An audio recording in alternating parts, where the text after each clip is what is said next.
O Yahweh, open up you my lips, and let my mouth show forth your praise. Kuma, Yahweh, Wayaputsu o Yaveka, Wayanusa Misanecha Mipaniacha. Kuma, Yahweh, Wayaputsu o Yaveka, Wayanusa Misanecha Mipaniacha. Arise of you, O Yahweh. Let your enemies be scattered, and let those that hate thee flee from before thee. Let all of Yasharel, Yisrael, who love, worship, and praise Yahweh, give him thanks by saying Hallelujah. Gosh, okay, I'm going to start all over, family. Welcome, welcome. My apologies. Oh my gosh, no sound. Okay, family. So let me start from the beginning. Sorry, I'm just really nervous. And so I just pray that the spirit of the Ruach HaKodesh will lead everyone into all truth and show everyone things to come. Hallelujah, hallelujah. And Abba Yah, we just give you all glory, honor, and praise. I already covered the assembly, so put your words in my mouth and give me favor and help me with my nerves because I'm very nervous. So family, I'm sorry for that audio issue. That was me. I'm just nervous. So what I was saying was that, and I'm going to start recording here. Was that 3 weeks ago, there was this broadcast on Action for Canada, which I made myself part of the Action for Canada group. And what they do is they try to enforce border rights for Canadians wanting to fly in and out of the country because we're restricted, and all kinds of rights around the jab and things that have happened. And so they're a Christian group, but what they do is I added my channel to their assembly, and because they had a specific meeting and Yah had a word for me, and I warned them. I said, I had to go down there and I said, you guys are being judged. What are you going to do about that? And several people came to me and wanted to hear what I had to say. And that's when I joined Tanya's group. Now, she has 12 million members across Canada, and they've been very successful at helping people cross the border, enforce their rights, working with unions, working with the police force, working with all kinds of organizations to ensure that Canada has rights. Now, on this particular discussion that they had 3 weeks ago, I didn't communicate this to you guys. I communicated it to my assembly. But what happened during this discussion, which was really kind of alarming to me, was that she began to discuss the residential schools. And she said that the poor, Native Canadians, I'm going to play these videos later, but I just want you to know what this is about. That they didn't, they were really actually persecuted by the welfare system. And she doesn't think that they have a work ethic, and so on and so forth. And so what I said to her was, just in the chat, I said, look, I said the Native Indigenous Canadians are like that because they were crowded into residential schools. I used to work for the top Native American TV series called Blackstone. And I was a story editor and writer for that series. And it was even before that I knew about, the Queen allegedly trafficking, taking these children from this residential school. And I'm going to show you that. I'm sure a lot of you are aware of it. But that was a lot of research and work I was doing probably from the 90s to 2007. And so I mentioned that to her. I said, that's why they're depressed. That's why they're drunk. That's why they're going through all these things. And that's why they are owed these reparations. And they have been paid them, but they were always robbed from them as usual. And she went on to say that we have common law in Canada because of, the law was established by the British in the West, and that it extends to Canada, and it was a righteous, holy law. And during this particular discussion, she basically said, if we appeal to the Queen to enforce our rights, because the politicians aren't doing it, they're putting themselves up as law, but they're actually not the law. the law of Britain is the law. And what I said to her in the chat was, I said, that is the Hun line. That is the Hanover line. I said, they are Canaanites. And I said, and they kidnapped these children from residential schools. I said, that's not the Queen. I said, the aristocracy of Britain and what so-called Western Europe is all Black nobility. The next day, they announced the Queen's death. This woman has 12 million followers. Okay. And they announced the Queen's death the next day. This really freaked me out, so I didn't say anything. You notice I didn't put up a video on it, and I've done stuff on the residential schools and so on and so forth before, for those of you who know me and know my channel. So the next thing I did was, if you've noticed, I haven't been broadcasting a lot. It's because I've been, looking at various things like targeting on the channel. But the main reason was, I was just like, stop, rest, replenish. And he was giving me dreams and visions. And so the image that you see of my thumbnail here, let me just show it to you, is of art that my cousin did. And I have a lot of, most of my relatives in my family are artists. And because my family is Levites or British royalty, I believe related to King James, actually. My brother looks just like King James. And so this is a painting that my cousin did. And I've posted her stuff before.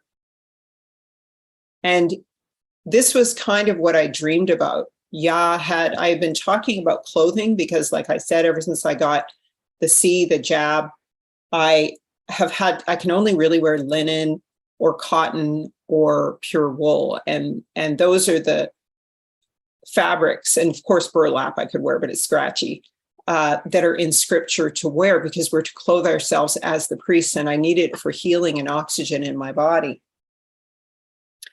And so recently, like 2 weeks ago, showed me a piece of burlap fabric, and it was rolled over 3 times. And on the top of it was imprinted the symbol of the house, this house. And anytime I was talking about what's going on with these other ministries, what they're preaching or what of mine they're preaching, he was like, don't worry about it. He was like, he just showed me on all these scriptures on Moses and that we're leaving and the king is enthralled with your beauty, my daughter. He was giving me all those scriptures again. Basically, we're getting out. And so he showed me that symbol of the house and the house leaving. And then these are the paintings of my cousin Elsa Robinson. So here you have the woman, the bride with the candle. She's got the mask on, right? She's got her head wrap on. Here's the 2 mountains, the chevrons, which are the 2 mountains of blessing and cursing, right? And she's not a Christian. She's not religious. She used to be Rastafari. She used to be a Breatharian. And here's the king leaving the prison, and you see the birch trees, which are very common. And you see the one-shouldered dress, which I've been dreaming about a lot. And you see the white, which I'm wearing right now. I have a couple of these white linen dresses. So this isn't just me. My brother's in prison. A lot of brothers are in prison.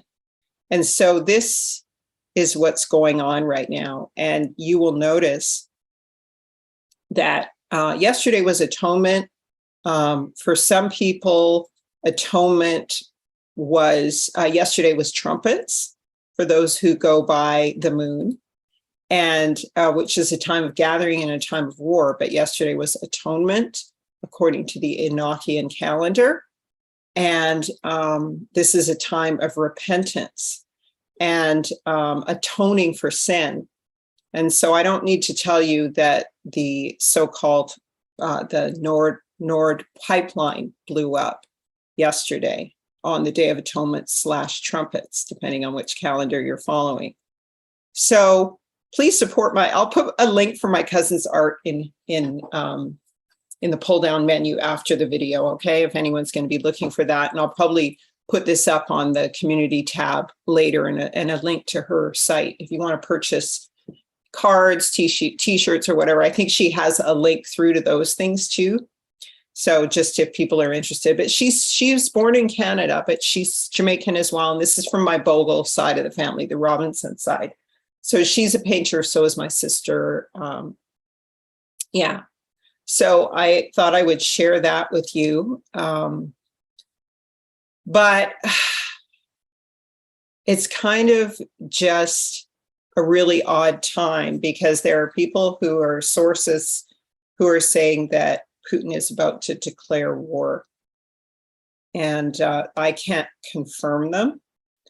But there was supposed to be a war declaration announced to the US by the Russians. Now, as I've said before, family, the red horse has to ride, and then the black horse, so brother killing brother. And so if this takes place, it has to happen in Africa as well, right? When I showed you the vision of the open door, others are saying your ship is in the harbor. Use your discernment, family, because remember, the enemy is going to try and do his own plan, okay, to usurp Yah's order. So just keep your ear to the ground. But I can tell you from the confirmation Yah's giving me, it's like, and that dream and vision, and also what happened with this woman and her ministry, and me saying that, and then the next day the queen is so freaked out, because this has happened to me a lot. I don't know if you've heard my testimony when Yah had me pray to have Stephen Harper judged, and I prayed at a prayer ministry, and I went to a conference, and I drove through Calgary. A storm headed into it. I drove through the storm, and the storm hit Calgary, and his riding, I think it was in Mount Royal or something, by the Bow River, all these people died. It hadn't flooded for 110 years, and they passed away. There's a lot of stuff as well that happened in various churches and stuff where I had to go and say something to people, large mega churches. So it freaks me out when I took all this time, because I was like, I just don't know what to say. So I can't confirm that Russia is to make this declaration, but I did have somebody relate that to me, and he's a Canadian prophet, and he's one of these people who looks white. He looks totally white, but his dad was black. And so, we'll see what happens with that. All I can tell you is what Yah showed me in that particular dream and vision, and discuss that terrible coincidence. Because I said to that woman regarding the queen, I said to Tanya, I said in the chat, I typed it in there, and I said, you need to focus on the fact that you're being judged. I said, because you will get what you want with respect to the sea and the borders opening, the jab. And I said, but then you're going to say peace and safety, and sudden destruction will come. And I said, so please, please, please, I said, try to understand why you're being rebuked. Now, these people wanted me to gather with them yesterday, and I didn't go because I had to do atonement. Praise Yah. And so I did, I prayed and stuff. And so we'll see, because I believe now is the time that the Gentiles will start to come in. And so these are Gentiles. And so I'll probably, Yah willing, start talking to them. Thank you for warning me about no sound. Oh my gosh, I can't believe I did that. I was just so nervous about that. But I will find out more details on this. One of the things I wanted to relate about the upside down calendar, family, was that the upside down calendar is about the fact that this is spring in Africa. Let me say that again. This is spring in Africa, the land. And so what that tells us regarding the upside down calendar, family, and make your comments in the chat if you want. I'm not really, for some reason, they're not floating by. Hallelujah, family. But is that this would be Pesach, that's entering into the time of Pesach, if we look at the African calendar, and this were spring. So Pesach this is why they get so concerned about these appointed times, because the enemy and Yah turned the church upside down, right? And so now that the Gentiles were blessed and all of this sort of thing, and I do think that Indigenous Canadians are the Gentiles, right? That's why they're so persecuted. But because Yah turned everything upside down and the enemy turned everything upside down and came up with his own calendar, do you go with this calendar or do you go with that calendar where the calendar of the land rules again in terms of the Exodus? You don't know. I'm sure the enemy doesn't even know.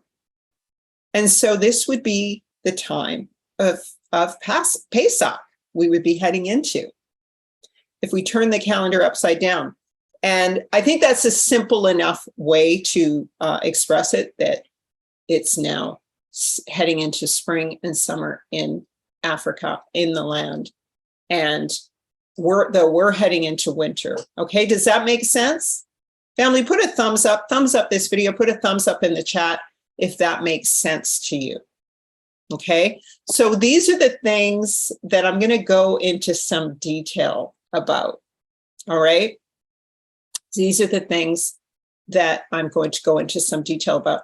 Now, anybody, if you're out there, if you can find any information on, war being, Russia's war with America being announced, I don't know. Like I say, I'm always very skeptical unless I get told directly by Yah. But this is what I've heard according to my contacts here in Canada. All right. And by the way, this friend of mine who's a prophet, he's a white guy, like I said, but his dad was black, like genetically black, but he died. And so he has he painted the mural for that movie with Denzel Washington about Lazarus. And what I get a sense that Canada has something to do first with the awakening of the Gentiles. And I talked to him about it, and I said, I think that's what's going to happen. And it's kind of funny. He's struggling with the Gentile, like Israel being Israel. And then he goes back to, yeah, but my dad was black. And then he goes like, but I have all this prophecy. And then he's like, but I'm white. He's kind of confused. He's not confused, but at the same time, it's cognitive dissonance. But anyway, so that mural that was in the movie for Raising Lazarus, which was all about the Canadians who helped this Black American fighter get out of prison, right? Named Lazarus, the dry bones. He painted the mural that's featured in that film. And so, we're going to kind of see what happens, family. And so, yeah, so this, I don't think that the pipeline being blown up was an accident. I actually saw a very humorous image. So much media flies by of the pipeline being broken, right? And it was this cheesy image of this console with some oil on it saying, oh, it's broken. It's not, we know what's going on. But as Yasharel, we have to discern between what the enemy is doing versus what Yah is doing. But first and foremost, it's going to be second by second obedience to Yah. We have to pray in all things.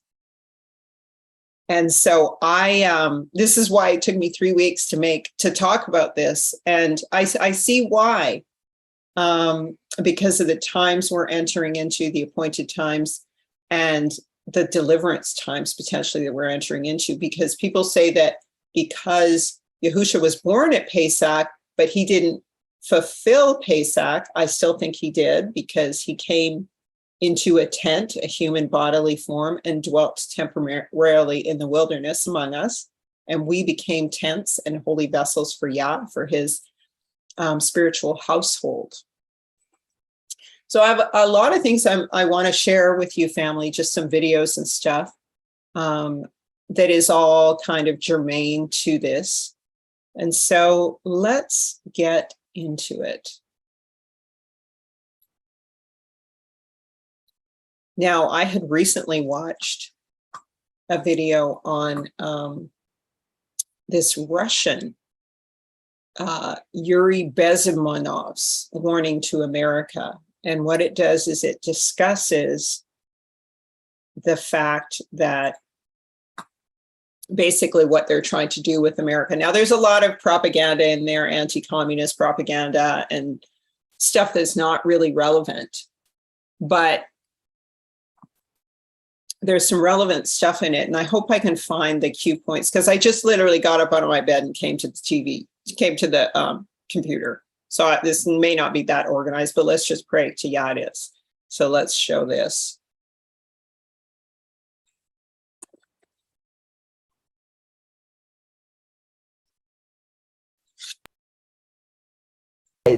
Of ideological perception of reality back to normalcy and patriotism. The next stage is destabilization. This time, subverter does not care about your ideas and the patterns of your consumption. Whether you eat junk food and get fat and flabby, it doesn't matter anymore.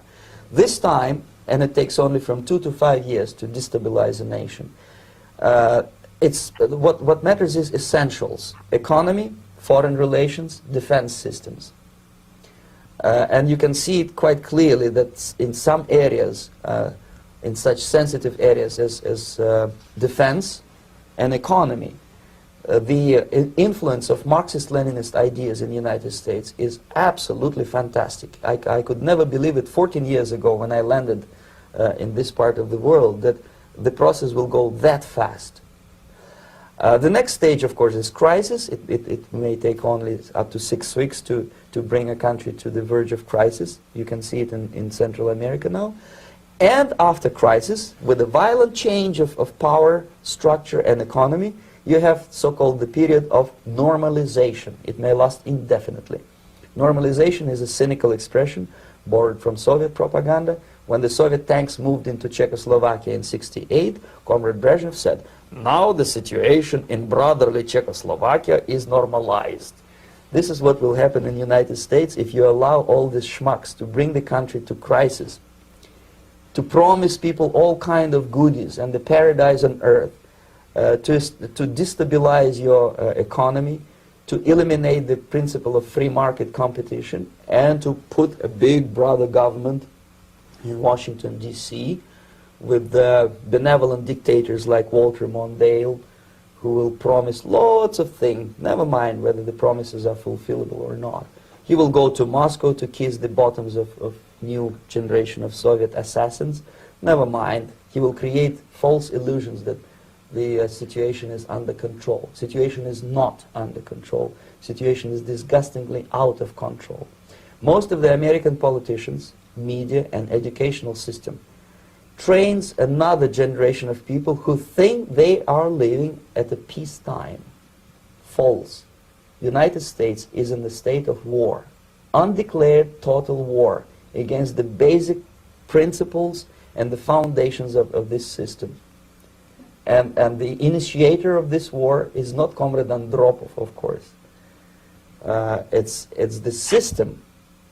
However ridiculous it may sound, the world communist system or the world communist conspiracy, whether I scare some people or not, I don't give a hoot. If you are not scared by now, nothing can scare you. But you don't have to be paranoid about it. What actually happens now, that unlike myself, you have literally several years to live on unless the United States wake up. The time bomb is ticking. With every second, the disaster is coming closer and closer. Unlike myself, you will have nowhere to defect to, unless you want to live in Antarctica with penguins. This is it. This is the last country of freedom and possibility. Okay, so Okay, so I thought that was interesting.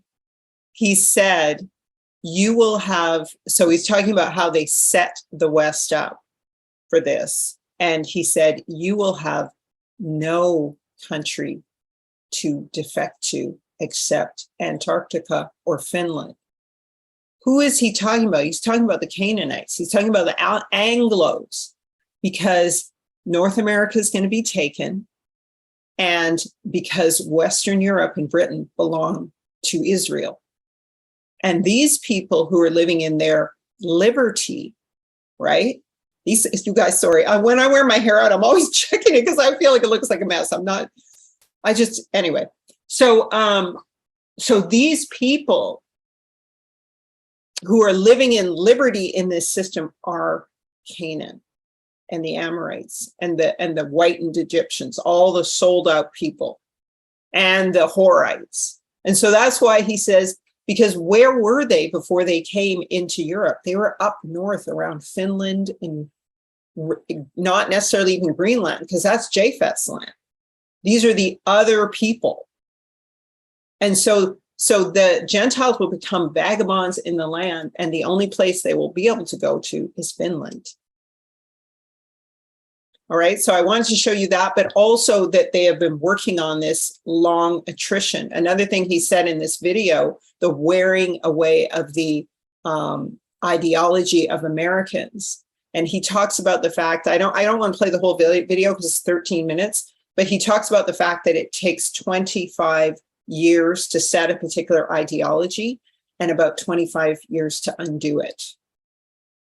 And that because of cognitive dissonance, it takes, it just can't be undone in so many people. And that's the plan of the enemy. I was talking about this when I was on Thoughts, Camera, Action. I said to him, the deception of these people by Hasatan is because they've become the low-hanging fruit. And he wants to ensure they're deceived enough that they stay here and still believe in who they are, the lie of who they are. And that's the reason for them being deceived, is so he can have them as a remnant, all right, of his deception. All right, so let me show you some more stuff. Just want to show you another video.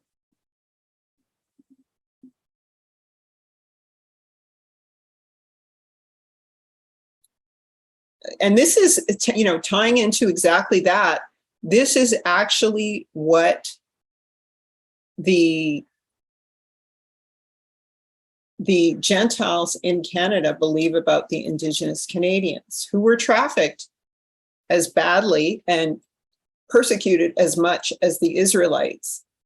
And I really believe that they are Japheth. And this is when the Canaanites took over their empire. So let me just share this.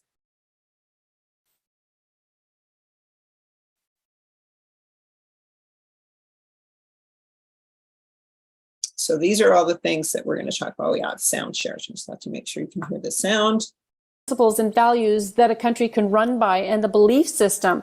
So they say we're taking some notes because I really don't think that I'm hoping that you've been able to touch on some of the really relevant issues that's tied to the coronation oath.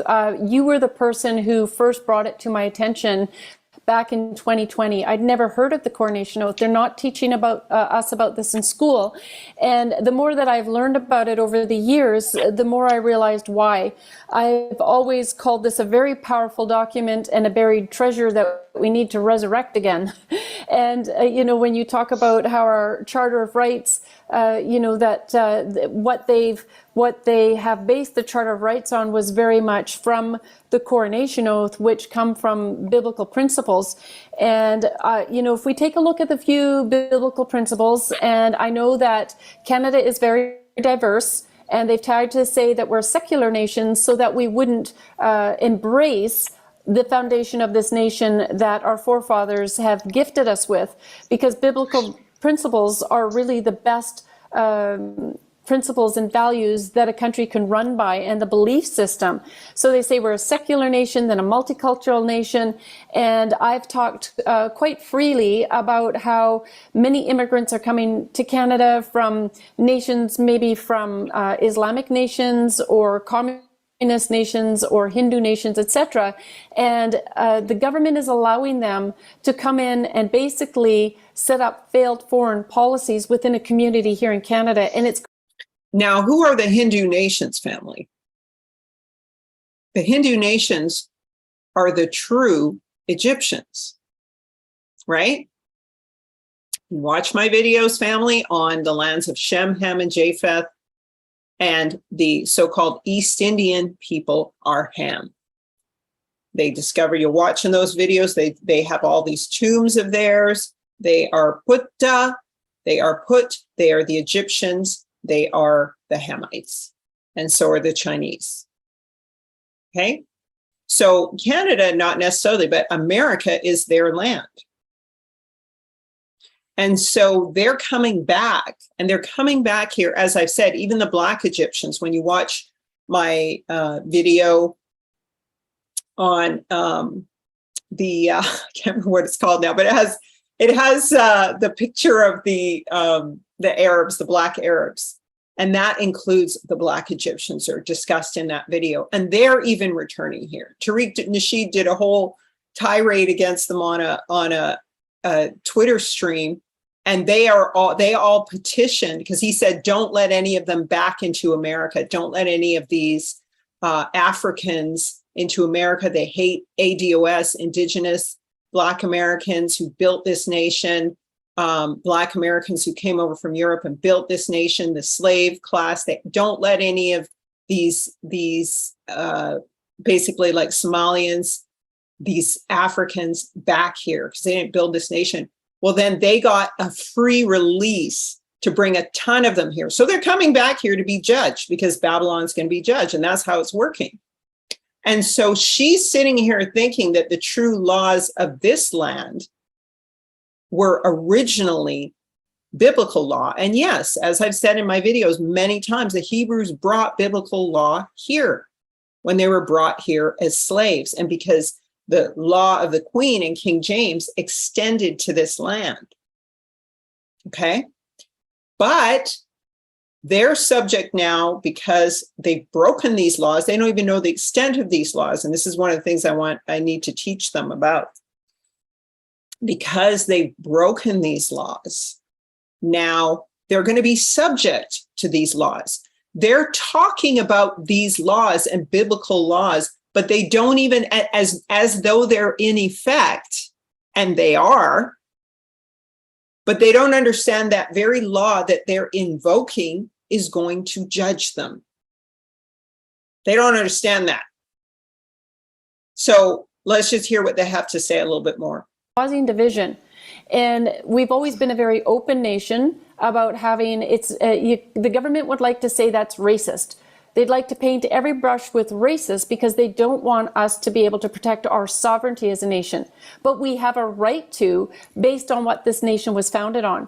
And this is where the coronation oath comes in. So if we look at biblical principles, you were talking, about how the coronation oath is based on biblical principles. And we talk about work, for instance. What has the government done in the past 3 years? They've tried to prohibit people from working. Well, what does the Bible say about that?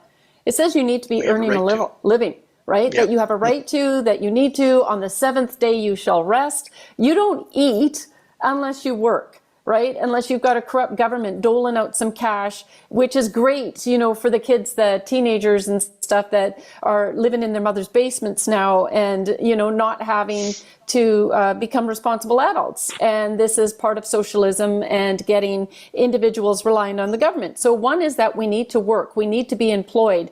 And, again, this is not a derogatory comment about the Indigenous people in Canada, but truly the Indian Act has hurt the Indigenous people because they've gotten all kinds of privileges, financial doleouts, Their school systems, you know, the education system isn't working for them. And it's made them also reliant on the government to the point where they're pointing the finger that if anything goes wrong, it's the government's fault. But to the rest of Canadians, we need to be working really hard to buy our house and do the things that, you know, that we're privileged to have, but we've worked for them. And there's a certain pride that comes with that. And you become more respectful of finances, of being able to earn a living. And with the Indigenous community, they're missing out on that. And I think that's why possibly there's alcoholism, drug addictions, and we see where education has not, no matter the color of your skin or who you're involved with, if you lack an education, many times it means that you're not going to reach your full potential in life. And so I think, one, it's very important for us to work. Property rights, that's a huge one to Canadians again. And again, they're trying to use UNDRIP, United Nations rights for Indigenous peoples, to take away property and land from Canadians. And it doesn't have anything to do with them caring about Indigenous rights. It has to do with them using the Indigenous rights and land to take away all citizens' rights. And in the end, the Indigenous people are not going to end up with Canada. That is not the objective from the government at this point. There's things like honoring your parents. Look what the government has done in the past 3 years to our elderly and to our parents in the care homes. I was talking with a couple yesterday, and for 8 months they haven't been able to have access to their elderly parent, who is actually so terrified she can't see. So she gets out of bed, she urinates on the floor and gets back into bed.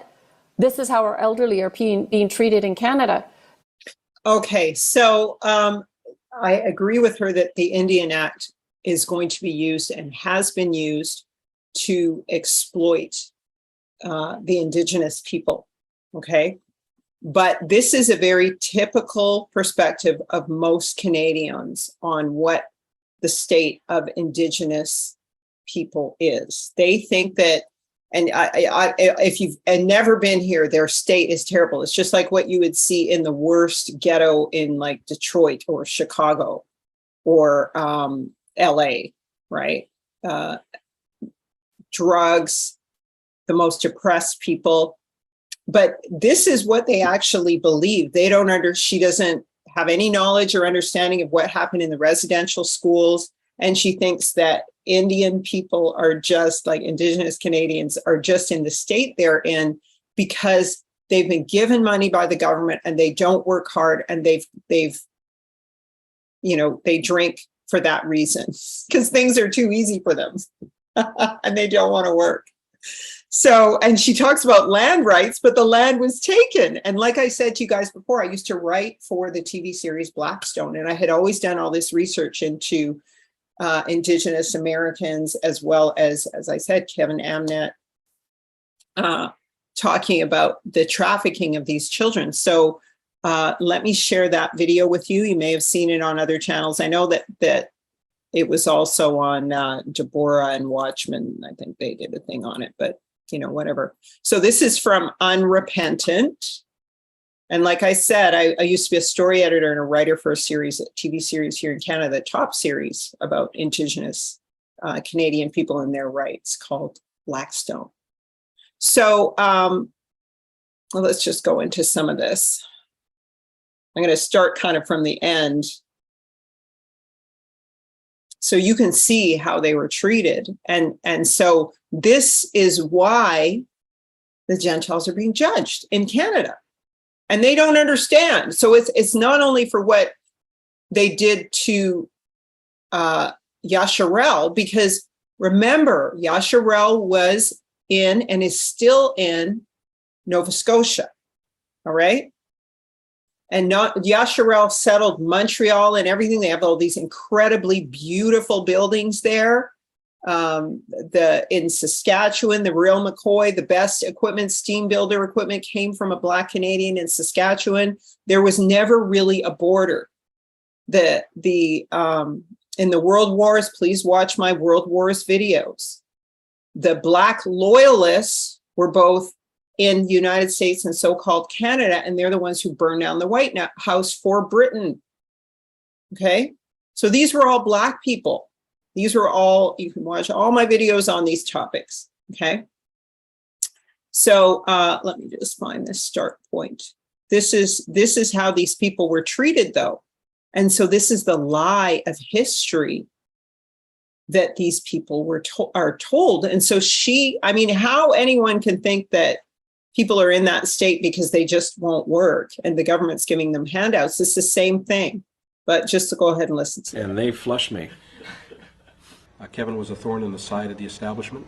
And one of the meetings that I was made aware of, it came up, well, if you want to really get rid of Kevin Annett, then what you do is you attack his wife and children. And how you attack the wife and children is you put a lot of pressure on them and say that the longer Kevin Annett continues with disclosing these murders and continuing working with the Aboriginal people, the harder it's going to be for you to feel socially acceptable in the community.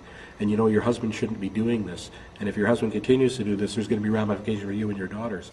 I didn't think that they were going to eventually like. So he is this former priest who exposed everything in the Indigenous schools. So sorry, I had the wrong cue point for it.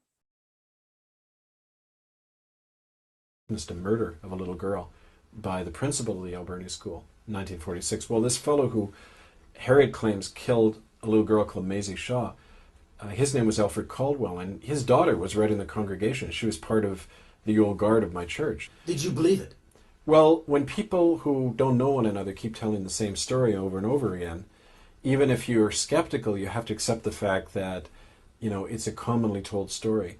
And when people began to go further and tell me things that I found later being validated in documents, then you can't deny it.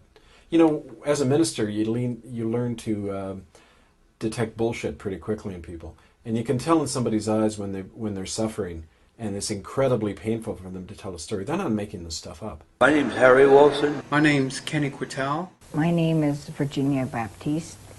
I'm from the Osuyas Indian Band in Oliver, BC. My name is Harry Lucas. I'm actually 64 years old. My name is Zibayut from the House of Zibayut of Bajida. My name is Nunkreska. I come from the people of Haida Gwaii. My English name is Douglas Wilson. In academic circles, I'm known as Dr. Douglas Wilson. I want to... Notice how she said the Bayut, the house of Bayut. That's the symbol on the thumbnail for house. Notice how they were using Hebrew. Put a Brighton Residential School, 1959 to 1970. I went to the residential school in Cranbrook, BC. My first year was 1955. I went until 1963. I'm a survivor of the Edmonton Indian Residential School. I was there from 1957 to 1961. At age 5, I was kidnapped by terrorists in a gunboat. The RCMP had this gunboat. It was a RCMP boat with a gun mounted on it to gather children from villages. We were segregated right from the day one. I remember in September we were all on a beach and we were all given numbers. When I first got to school in Cranbrook, we were all given a number. My number was 54, and my underwear, my socks, my uniform, my towels, everything that I had a number. It was 54 on there. And all the girls had their own numbers. And if you were caught with somebody else's number, you got whipped for that. We weren't allowed to have books, and we weren't allowed to read. If you were caught reading any kind of a book or a magazine, you were punished. There was a severe punishment, that one. The kids who told on us got preferential treatment, whereas the children who sang their songs and spoke their language were punished constantly for any little thing, for even for laughing. So I'm going to recount one story to you, which is really horrible, but this is a similar thing to what the Hebrews endured. And when I was waking up, I said, nobody has been persecuted as much as Yasharel. But Yah did bring to mind to me the Indigenous Canadians. And so I'm saying this because I'm trying to show you how out of touch this woman is. She's a lovely lady insofar as her understanding of what she knows is, and she's trying to fight for, quote, all Canadians, but she doesn't realize the judgment that they're under. And a lot of Canadians I talk to, they don't want to hear the truth because they say they want to stay positive for the fight. But the truth is the only thing that will deliver them. So, but they're not like the Americans. I know they're willing here in Canada, they're willing to hear me talk to them about this here in BC. So that is my intention to do that, which has been for about a month, but I've just been, I don't know, it's like Yah's had me waiting. I kept telling them to wait. They wanted me to come and meet with them and everything. And he told me a specific way that I have to do it because they're not going to receive it. So it's crisis time. So this is now the time they're going to be able to hear it. But this is a really horrific killing of a young girl that happened on the reservations. And this was mass all over Canada. This is what has been done to the Indigenous people by the Canaanites here, okay? It's really horrible. So if you, it'll make you cry. I might turn off my camera if I start crying, okay? You seen those little skulls? You found them in here? We found them in here. There was coal, like coal. See, we weren't allowed to come here. Never at any point when I was pleading with them to stop what they were doing to my family and I, even on that level of just how it impacted me personally, there wasn't a shred of humanity in them. They were like... You were looking in their eyes, nothing there. Nothing. Absolutely nothing. So you know what? When that happened to me, I realized, up until then, you know, like any of us, it's somewhat abstract. People tell you stories and you keep wondering, well, how could they do this? When I saw what they were able to do to me, one of their own, when they turned and shredded my life mercilessly and allowed my 6- and 2-year-old daughter to go through hell, I thought, if they could do that to me, imagine what they could do to a native child who wasn't a Christian, who was dark-skinned, who wasn't part of them. Of course they could kill them. So I watched, and she was standing at the top of the stairs, and he kicked her. She went rolling downstairs. She ended up, she was laying like this. Her eyes were open, but she wasn't moving. She wasn't crying. So I see that all the time. Her name was Maggie. She was 2 years older than me. And she was murdered in there by a nun. Pushed out the window, 2nd story up, and she died. But nothing was done about it. We weren't allowed to see a lawyer or nothing. They just covered this up. Jenny wouldn't cry out, and then all of a sudden, this blood just spurted all over the place, and it was on her back, and a small part of her back here. It opened up. It opened up wide. And the blood came.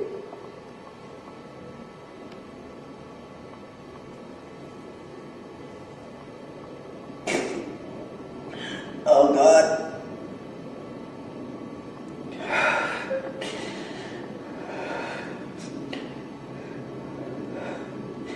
That's the last time I ever saw my sister.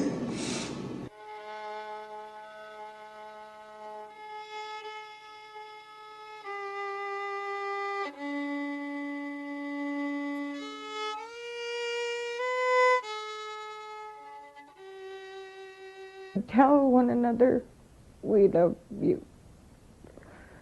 Because we were taught to love was wrong. They told us to love was wrong, that was the devil's work. So I thought I would also show you guys, this was just kind of interesting when they talk about Christianity. Let me see if I can find it. Yeah, willing. Because I really had to throw a lot of this together. Look at this image. Like that. So we're crazy. I mean, we have become completely insane. And it comes out of that, you know, that terrible alliance that happened when you had this notion that a religion called Christendom was superior to all others and had to conquer the world, combined with the vested interest of a merchant class that wanted to conquer the world for its own profit, armed with this religion. Krishnamurti, who was a Hindu writer, he said a beautiful thing. And did you notice the image? Those are the black icons, all right, that he used. And this is a very old documentary, and I've seen it multiple times, and I was never able to see that. Now, these people are, you know, they've doctored some of these images, made their foreheads bigger, and these were afros, and they, you know, did all kinds of stuff to them. But that's who it is. Those are the Russian icons. Interesting, right? Now, regarding the land and how the land was taken, because that's the thing she's talking about land rights. And yes, they're going to try to take them. The devil will, however he can, right? But she doesn't have any regard for the fact that the land belongs to these people.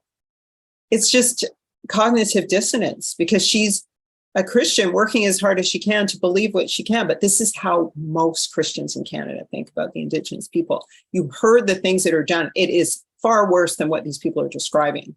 Okay, when you see the people and you sense the spirit that's on them, right? I remember being in grade 2, I think it was.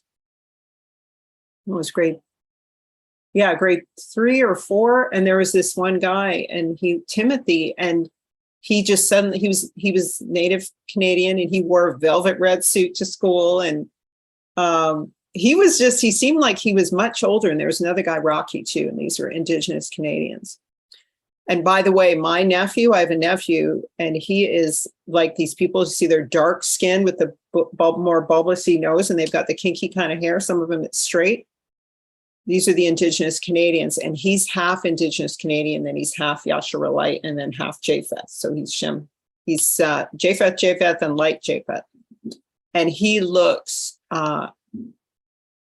he actually looks identical to Thoughts, Camera, Action. He looks identical to Lee from Thoughts, Camera, Action. But he works for Epoch Times as one of their top producers. Exposing a lot of the stuff that's going on in China and the stuff going on here. And I just say that to say that our family, this is kind of how our family is. But listen to how, so he's part Indigenous Canadian, my nephew, okay? So his father looks like these people. So, okay, here is just information about how the land was taken from them. Right, taken from Japheth. If we do not clearly and publicly admit our wrong on this matter and seek actively to return the land in question to the Yahweh's people, I'll find it difficult to associate myself with the United Church on this Yahweh's people. Interesting. issue. I urge Presbytery officials to meet immediately with the Yahweh elders on their terms, and come to a mutually agreed resolution to this matter that upholds our paper position of supporting native land claims. Anything short of this will expose a dangerous gap between our words and our actions. Yours in Christ, Reverend Kevin McNamee.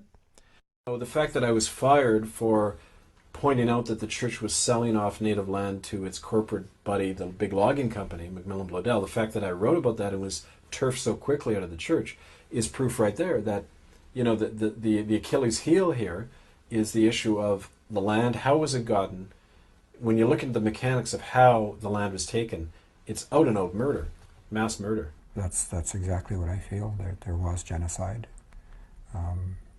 The control was taken over when our people started to die through the smallpox, and that was, we believe, was deliberately spread in our community. Smallpox was one of the most communicable diseases in human history and was responsible for the deaths of untold millions of indigenous people around the world. even after a vaccine for this disease was discovered in England in the 18th. Okay, so we saw who that was. That was Yasharel right there. They were talking about indigenous people, and that was Yasharel. That was you saw the child's kinky hair, right? And I did a video that was taken down, but you can see it over on Hebrew Connect on all of this stuff in relation to Yasharel. So this is the same stuff done to them. Century. In reality, smallpox was a chief weapon in the deliberate germ warfare waged by European powers against native peoples because of its brutal efficiency. Notice these are Black children here, once again. Within 10 days of contracting the disease, the victim was dead. I'm a descendant of Samson PL. Samson PL was the original family that were here. Okay, so, and I want to just show you one last thing in relation to them and the Queen. And so you see when you hear this woman, Tanya, saying these things, it's just shocking that she's unaware of these things. And it's a willful act on the part of the church to hide these things from the descendants of Canaan, right? And I'm going to get the impression that maybe if she was told this, she might believe it because she's such an activist. But at the same time, it surprises me that she doesn't know this. Okay, that's what is concerning to me, is that she doesn't know this. But it's really something you'll hear. I heard my whole life from Canadians. Just shocking that you can see people walking around the state, the worst state you see African Americans walking around, and you see the Indigenous Canadians walking around here in Canada. You just go down Skid Row today, and it's just, it's a desolation. It's like a war ground, and it's mostly still Indigenous people there. And our people, of course. Africans, you see Africans there who've gone mad. It's like you see African Canadians there, you see, and Indigenous people, and then lots of white people too. But so, where are the 50,000 children missing from Indian residential schools? So this was unearthed. Last year they talked about this, but I had actually pitched to the producer who I worked with on Blackstone that in 2013, I pitched a show about unearthing these mass graves. And then, like I had all the research on it. And surprisingly, they just announced it last year. So that was in 2013. So this is an unveiling. These things are happening. And he said that he was already doing a show on that, but that's a whole other story because that show never happened. But 31 child mass grave sites found in Canadian Indian residential school grounds. And why is Canada silent upon what happened to the 50,000 missing children from schools run by the United Church of Canada? Okay, why is the media not condemn the action? Why did the international papers choose to admit from breaking news the declaration by the Brussels International Court that Queen Elizabeth, Prince Philip, the Catholic Pope, and Joseph Ratzinger were guilty of crimes against humanity? So these are the massive grave sites, 150,000 Native Canadian children forcibly removed from children. And this is why we have no human rights champions fighting for the rights questioned what happened to 10 indigent children of the Canadian Kamloops. So that's here in BC, Indian residential school, who went on a picnic. So what is a picnic, family? What do we know? What is a picnic, family? What do we know a picnic is? Put it in the chat. Put it in the chat, family. We know what a picnic is. A picnic, you guys, I don't know if anybody watched the video that Benaiah Israel put up the other day. A picnic is when you have a picnic and you choose a Negro to kill, hunt down and kill and destroy or sacrifice and offer to their gods. So that's what they did to the native Canadians as well. They took 10 indigent children of the Canadian Kamloops Indian Residential School who went on a picnic on the 10th of October, 1964 with Queen Elizabeth and Prince Philip and did not return. These 10 join a list of 50,000 other missing children from 80 Indian residential schools that had been run by the Canadian government and the United Church of Canada.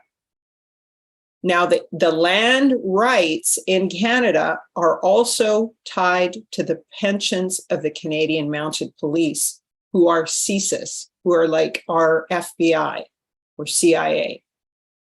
So the pensions of the Canadian Mounted Police are tied to land rights.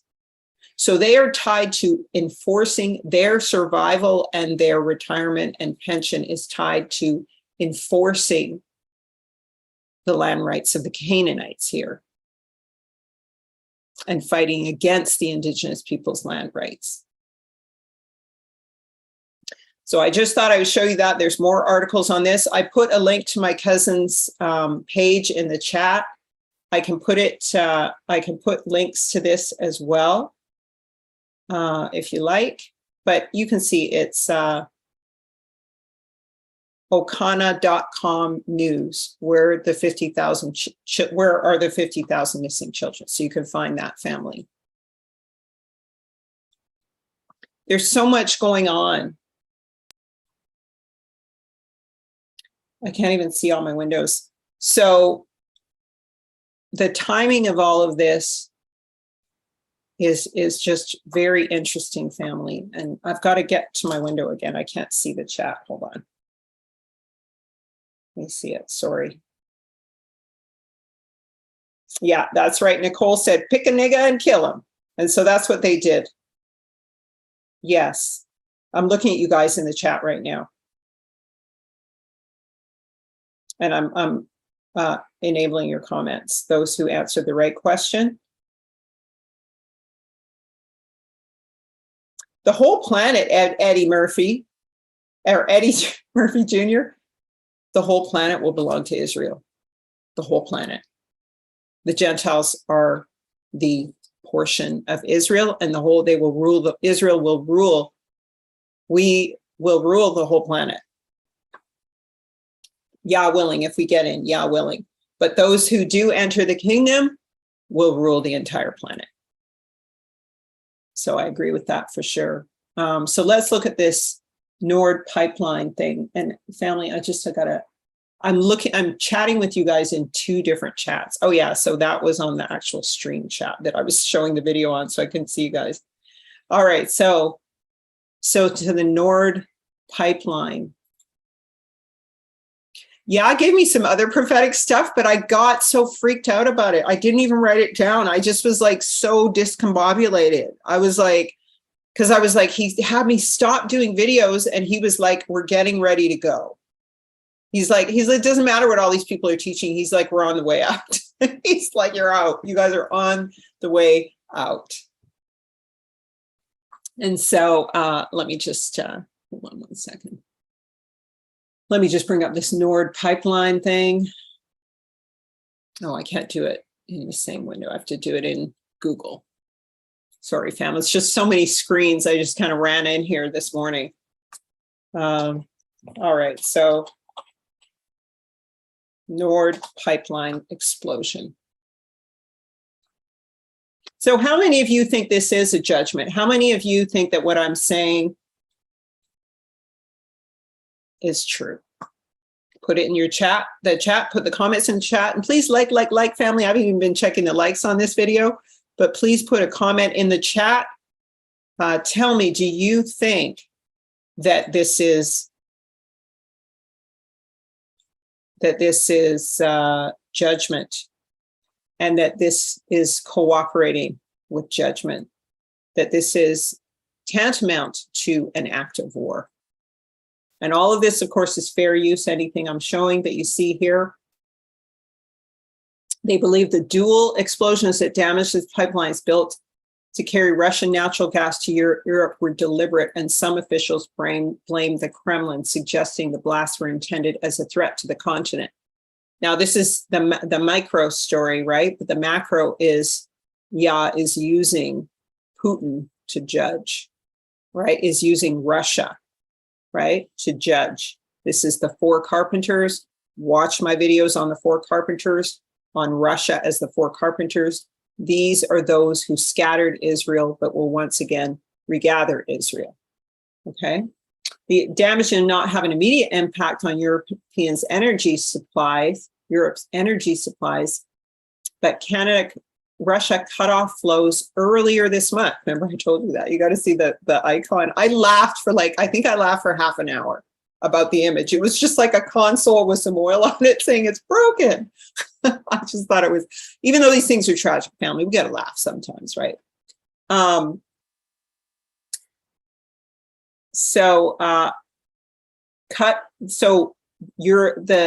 Russia cut off flows earlier this month, and European countries had scrambled to build up stockpiles and secure alternative energy sources before that. So they're going to come here to Canada for that. In the United States, Canada has a lot of oil.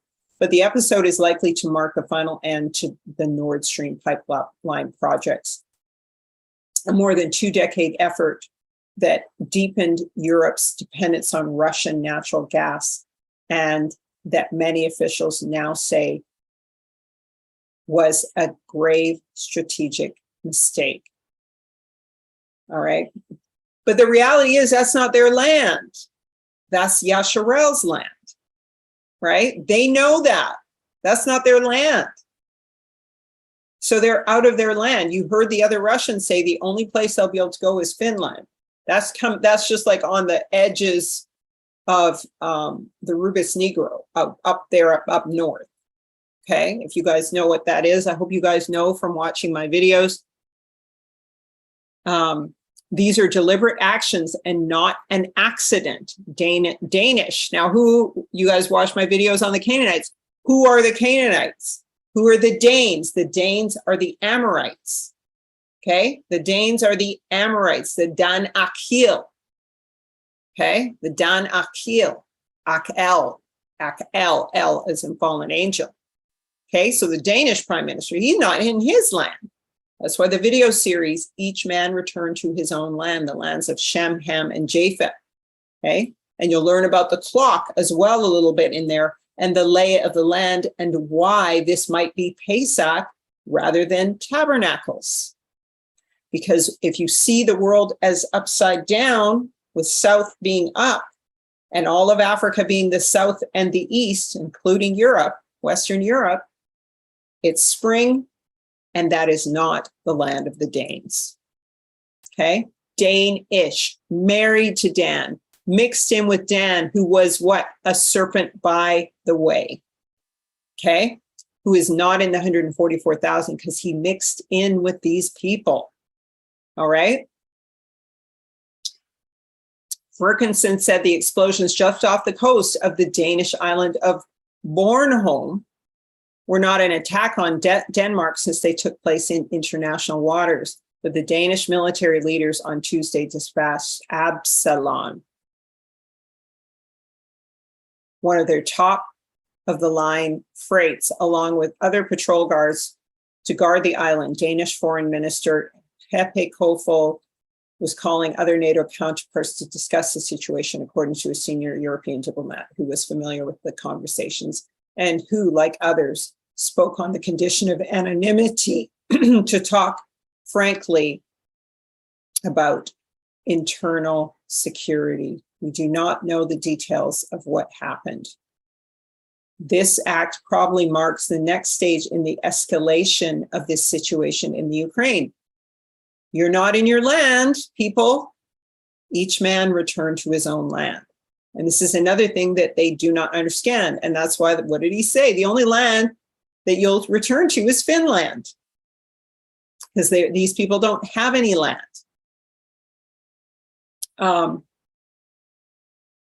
He was speaking at a ceremony to open the new Baltic undersea pipeline that gives Poland and its neighbors access to Norwegian natural gas. So that's what they're looking for as a solution. The project was intended to reduce dependence on the gas that once flowed from Russia. Russia denied responsibility for the damage. The Russian government is extremely concerned, Kremlin spokesman Dmitry Peskov said.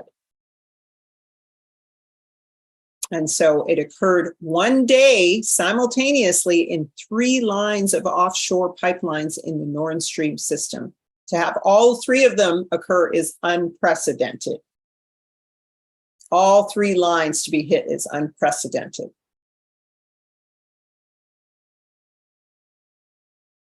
And so 5 European officials with direct knowledge of security discussions said there was a widespread assumption that Russia was behind the incident. So to them, this is an act of war.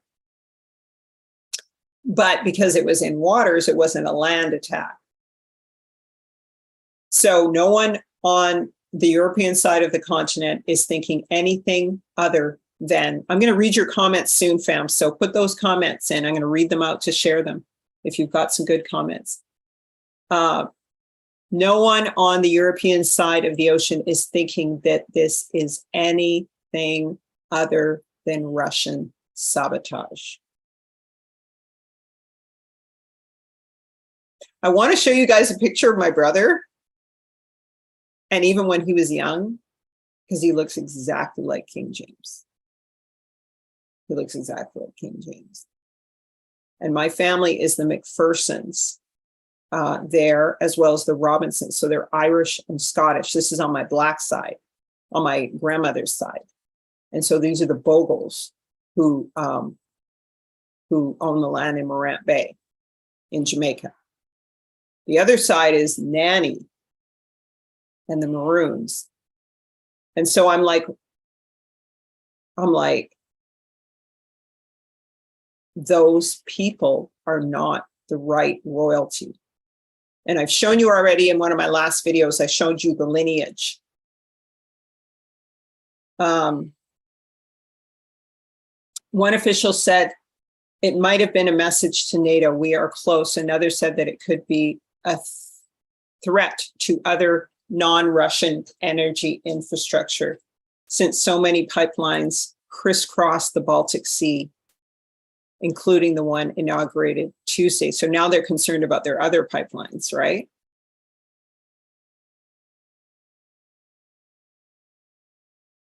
So the details. Automatic monitoring picked up the first blast, which registered the equivalent of an earthquake, the magnitude of 1.8 at 2:03 a.m. A second larger blast registering an equivalent earthquake magnitude of 2.3 came at 7:04 a.m. The location of the second blast is 5 or 6 kilometers away from the Swedish Maritime Administration, is where the Swedish Maritime Administration puts the gas leak. So these are just the details, family. Oops, sorry about that. So I had more to show you. It just may take me a minute to queue it up. And there's some stuff I'm even forgetting, but let's take you over. I'll look at some of your comments right now. And as we do that, I'm going to discuss again the idea of this being kind of a pace-up. All right, so what are some of your comments here? So far by your videos or reading, when the return to the land come as grafted in, do we go by that identity or Shem, Ham, or Japheth? So whatever your identity is, it is in Israel, if you believe in Yahushua HaMashiach. And so you go with Israel. So if you can't see if you don't know by your lineage that you're part of the transatlantic slave trade and the house of Yasharel, you know you're a Gentile. Once you accept Yahushua HaMashiach and the house of Israel, this was even the case for the Egyptians who left with Israel in the first Exodus.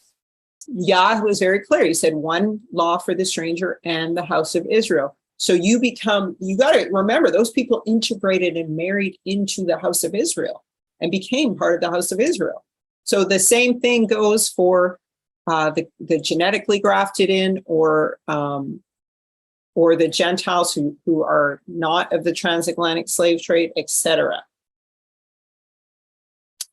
And let me see. So I hope that answers your question, Stacy. Let me see what else. Shalom, Charlotte. Shalom to you guys. Any questions? Let me see. I'm so sad. These things have happened to so many. Oh, that's regarding, yeah. It's really bad what's happened to them. Probably,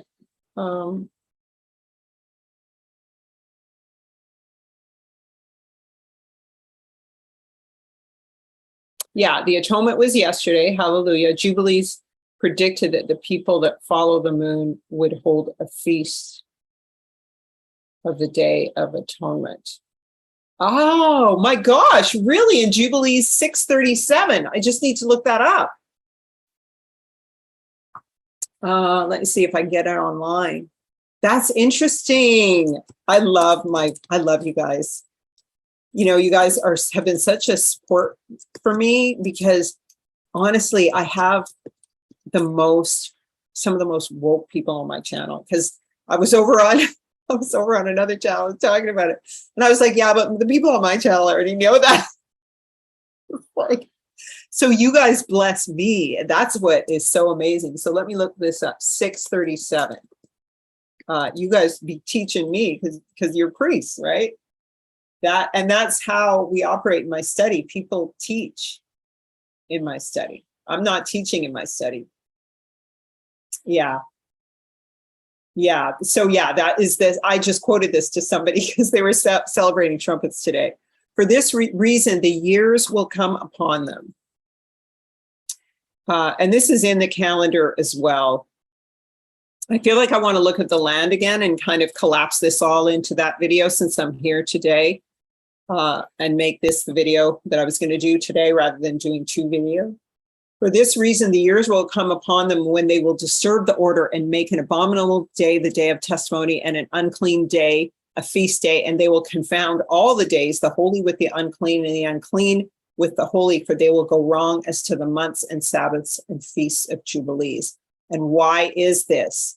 For there will be those who will most assuredly make observations on the moon, how it disturbs the seasons and comes in from year to year, 10 days too soon. So it's out of time. The moon is out of time. Now, one of the young prophets in my group, she is a teacher as well. I'm going to bring her and her co-teacher friend on. They're young people and they have a teaching ministry, and it's for babes as well. I don't teach to babes, fam. Sorry, because my study group is a time when I'm at peace and I'm worshiping with Yah, and I'm receiving from the other teachers, and we're receiving from one another. And the disruption of the challenges, and I don't teach baby Christians. I don't teach baby Hebrews. But these guys will be teaching baby Hebrews. And so it's not an offense. You can watch all my videos. I just don't like the peace being disturbed. It's a time for us to receive and be at peace. And we all have to be on one accord. So I just limit that study. It's only like about 6 or 7 people right now. But there will be people coming in, and I'm inviting people who I've watching those study videos for a year or more. And it's only if people have been in a long time or can demonstrate a greater understanding. I've had lovely babies come in who are lovely people, but they still don't think Israel did anything to sin. They still, a lot of stuff they're just missing. And it just requires that they watch more videos and study. In our studies, that's not what they're for. We're there to worship Yah, not to have his word challenged. Okay. So it's not an elitism. It's just that the focus is on Yah. It's not on people not understanding the word or not having been diligent to study it. There's so many good channels out there that you could watch at this point just to get even basic understanding. I don't agree with everybody, but there's no reason why you shouldn't be at a certain point where you aren't, confused that Israel is the only teachers and no other nation. Okay. Although, like I said, with my friend here in Vancouver, he looks completely white, but his dad was black, and he's a prophet. So, so anyway, let's take a look. I think what we're going to do is take a look at, and I'm going to look at your comments again. Sorry, fam, I just had to go out of this screen. Oh, I've come across quite a few McPhersons in the UK, but many of them are pale. Now, when you look at, you can look at, I don't meet any Jamaicans with that name here. No, they're in Jamaica. The usual surname of Wright, Scott, McIntosh, McDermott, etc.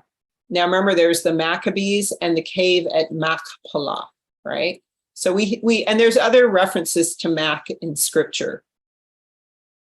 And so, yeah, but if you look at, you can look at the books on Jamaica and Jamaican history and the slave trade. The indigenous servants actually have annals, and you go and watch my videos on this. Go and watch my stolen identity videos. I have a whole series of stolen identity videos, and I show those books with those slave names in them. And there's a couple of McPhersons in there. There's Robinson's. My aunt Pansy Robinson has done a whole book on how to research your genealogy in Jamaica. Pansy Robinson. So you can get that online, and you can research your Jamaican genealogy, and she's able to trace the Robinsons back to Ireland as well. So, and check out that link to my cousin's webpage, Elsa Robinson, to buy some of her art. All right, so let me just see here. Stop this share. So do you guys want me to keep going and talk about what I was going to talk about with the calendar? It's just going to be a little bit of basic stuff, nothing overly exciting. But it just shows you why I would flip the calendar upside down, returns to geography and that sort of thing. All right. And once again, family, Israel did not use the moon as their guide. That was imposed by Alexander the Great. Alexander the Great forced Israel to use the moon to determine their calendars, and that's a historical fact. And so a lot of people are caught up in traditions, right? Traditions of men, what they were told. But I have been reconsidering something, and that is that the moon is basically like a counterpoint to the sun. It's like a woman dancing with a man, like doing flamenco dancing or whatever. She counters him. She, because the moon comes in 10 days too soon, and it's like a syncopated rhythm, okay? And so the moon is representative of Israel. The moon is equal in size to the sun. And one of our young prophets, she got a vision of the moon lining up with the sun. So that's the woman lining up with the bridegroom, right? Symbolically, that's prophetically, that is the woman lining the moon, who is Israel, the nation lining up with the bridegroom. Okay. And so this is in the scripture, we say that the sun rules the day.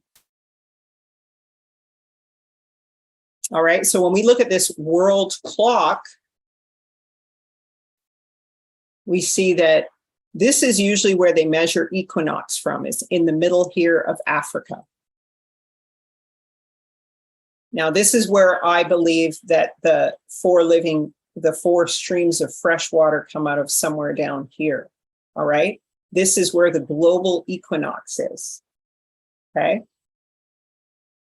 But you see, there's all of this land. This is about halfway down the planet here. It would really line up with about where the Congo and Ghana and everything are. And so their equal day is probably around the 20 equal light of day. The true equator would be around here, and it would be around the 26th or 22nd. So 22nd, 23rd, 24th, 25th. So around the 25th. All right. And so their summer spring would be starting now, and then their Pesach would happen in a couple of weeks. And so that's why I say what I say. And so the sun and the moon are the same size. All right. Yahuwah made two great luminaries equal in glory. We now have so many of us who believe in flat earth, praise Yah, so we're grateful for that. All right, the moon calendar was the official calendar of the Greeks. And when Alexander the Great conquered the Middle East in the 4th century BC, the lunar calendar was introduced and gradually accepted by most of the people except for the Hebrew people. All right, so this is an absolute fact. So it was something they were forced to accept. All right, and the cycle of the sun and the moon has something to do with the Fibonacci sequence, the sevens, and the repeating of cycles of sevens where things reset. That's why Yah's grace allows you to visit lessons again. And then he allows you to work on it until the day you die. You have the opportunity for turning around again, for repentance. And so the sun and the moon follow a very similar pattern. They spiral up the top of the earth in that same Fibonacci type sequence, which is the same journey you would take up a mountain. All right. So, and here's the scripture again, it's warning against not using the moon. All right. So they would make observations of the moon and see how it disturbs the seasons. And that's how and for that reason, all of the appointed times would go off, be thrown off by that action. So we see also that the stars order the skies, set it into 4 quarters, and we can see that by the movements of the Big Dipper. All right, so then it would be the opposite of this. And I talked about that in my last video. Summer would be spring, summer would be winter, winter would be spring. So this would be fall, this would be spring. And it's interesting to note that Jehu, there's a note where the scripture says that Jehu, one of the prophets, is in his winter house when Jeremiah the prophet sends this scroll to him. And so they had winter houses. So a winter house would be a house that you're in really in the summer, right? So for the Yasharelites. And so the sun is for signs and seasons. And of course, the sun rules the day. So the Psalm says, 136, 8 through 9, the sun to rule by day, for his mercy endureth forever. And of course, Joseph had the dream about his brothers bowing down to him as stars, and his father and mother, the sun and moon, also bowing down to him. So the woman represented the moon, the father represented the sun. So the sun comes forth as a bridegroom.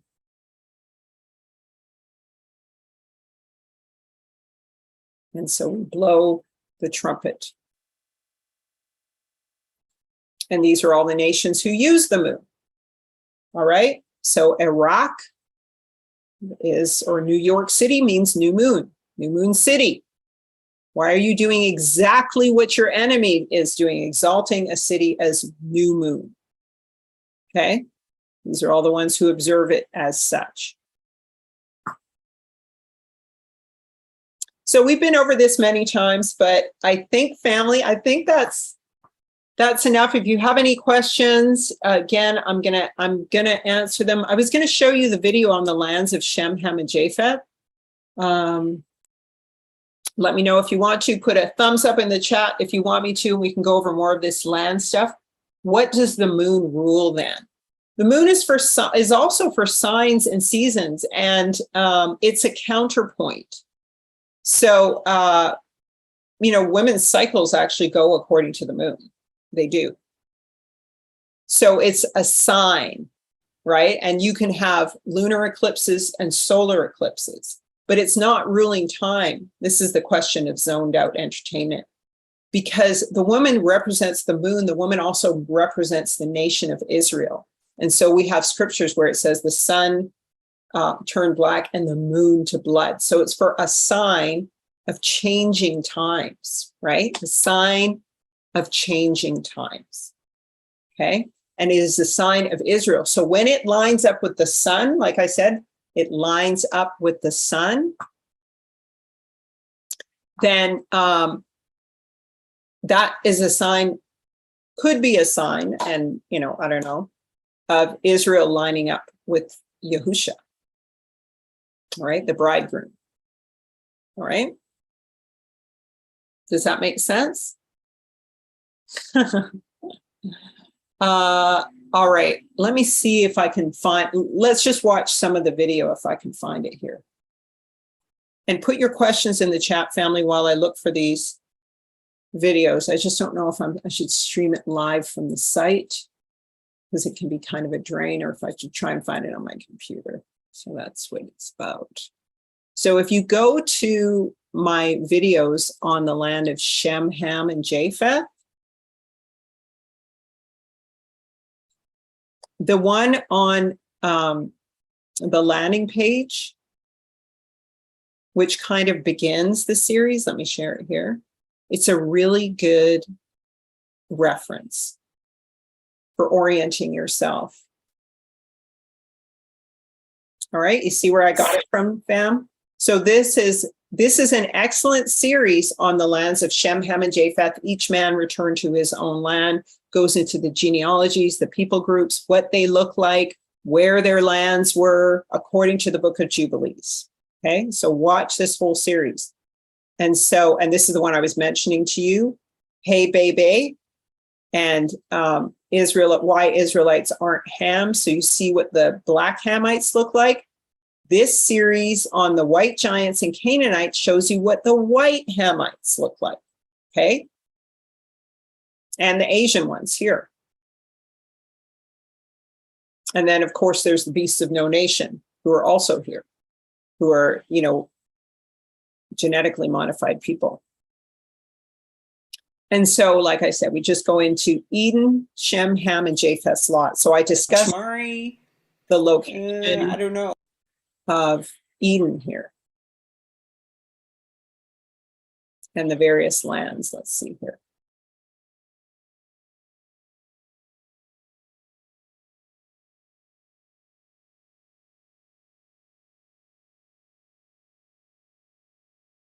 Errors, so just bear with me, trying to figure it out as we go along.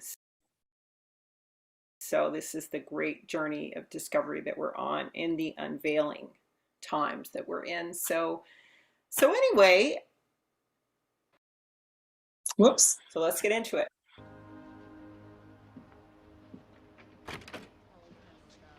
Hi, I'm sorry. Hello.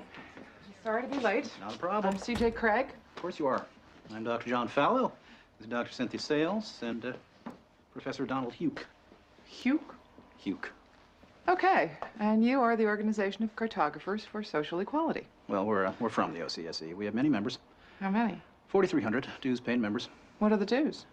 $20 a year for the newsletter. Let's start. Wait, I want to see this. This is Josh Lyman. Indeed you are. Josh, this is Dr. Fallow and Hi. his merry men. Yes. Should we begin? Yes. Plain and simple, we'd like President Bartlett to aggressively support legislation that would make it mandatory for every public school in America to teach geography using the Peters projection map instead of the traditional Mercator. Give me $200 and it's done. Really? No. Why are we changing maps? Because, CJ, the Mercator projection has fostered European imperialist attitudes for centuries and created an ethnic bias against the Third World. Really? The German cartographer, Mercator, originally designed this map in 1569 as a navigational tool for European sailors. The map enlarges areas at the poles to create straight lines of constant bearing or geographic direction. So it makes it easier to cross an ocean. But yes, it distorts the relative size of nations and continents. Are you saying the map is wrong? Oh dear, yes. Look at Greenland. Okay. Now look at Africa. Okay. The two land masses appear to be roughly the same size. Yes. Would it blow your mind if I told you that Africa is in reality 14 times larger? Yes. Here we have Europe, drawn considerably larger than South America. When it's 6.9 million square miles, South America is almost double the size of Europe's 3.8 million. Alaska appears 3 times as large as Mexico, when Mexico is larger by 0.1 million square miles. Germany appears in the middle of the map when it's in the northernmost quarter of the Earth. Wait. Relative size is one thing, but you're telling me that Germany isn't where we think it is? Nothing's where you think it is. Where is it? I'm glad you asked. The Peters projection. It has fidelity of axis. Fidelity of position. East-west lines are parallel and intersect north-south axes at right angles. What the hell is that? It's where you've been living this whole time. Should we continue? Uh-huh. So, that's always such a fun introductory video, fair use, fair use. And so this video goes into the allocation of the lands and where the possible Gihon River is. Those are the lands. Remember, this is theory. Remember, this is theory based on jubilees, which I feel is accurate in many ways, but it could be mistaken. I'm not always saying that it's canon. I'm not trying to add to the word, but it has a lot of accuracies in it. Okay? And so this may change. Keep that in mind. What I'd like to explore next is the question of flat Earth, which I still believe in, but not the location of the sun and the moon as it's put forth on most maps. I don't believe it's above the North Pole, and here is why. And the first quarter is called the east, because it is the first. And the second the south, because the Most High will descend there. Yea, there in quite a special sense will he who is blessed forever descend.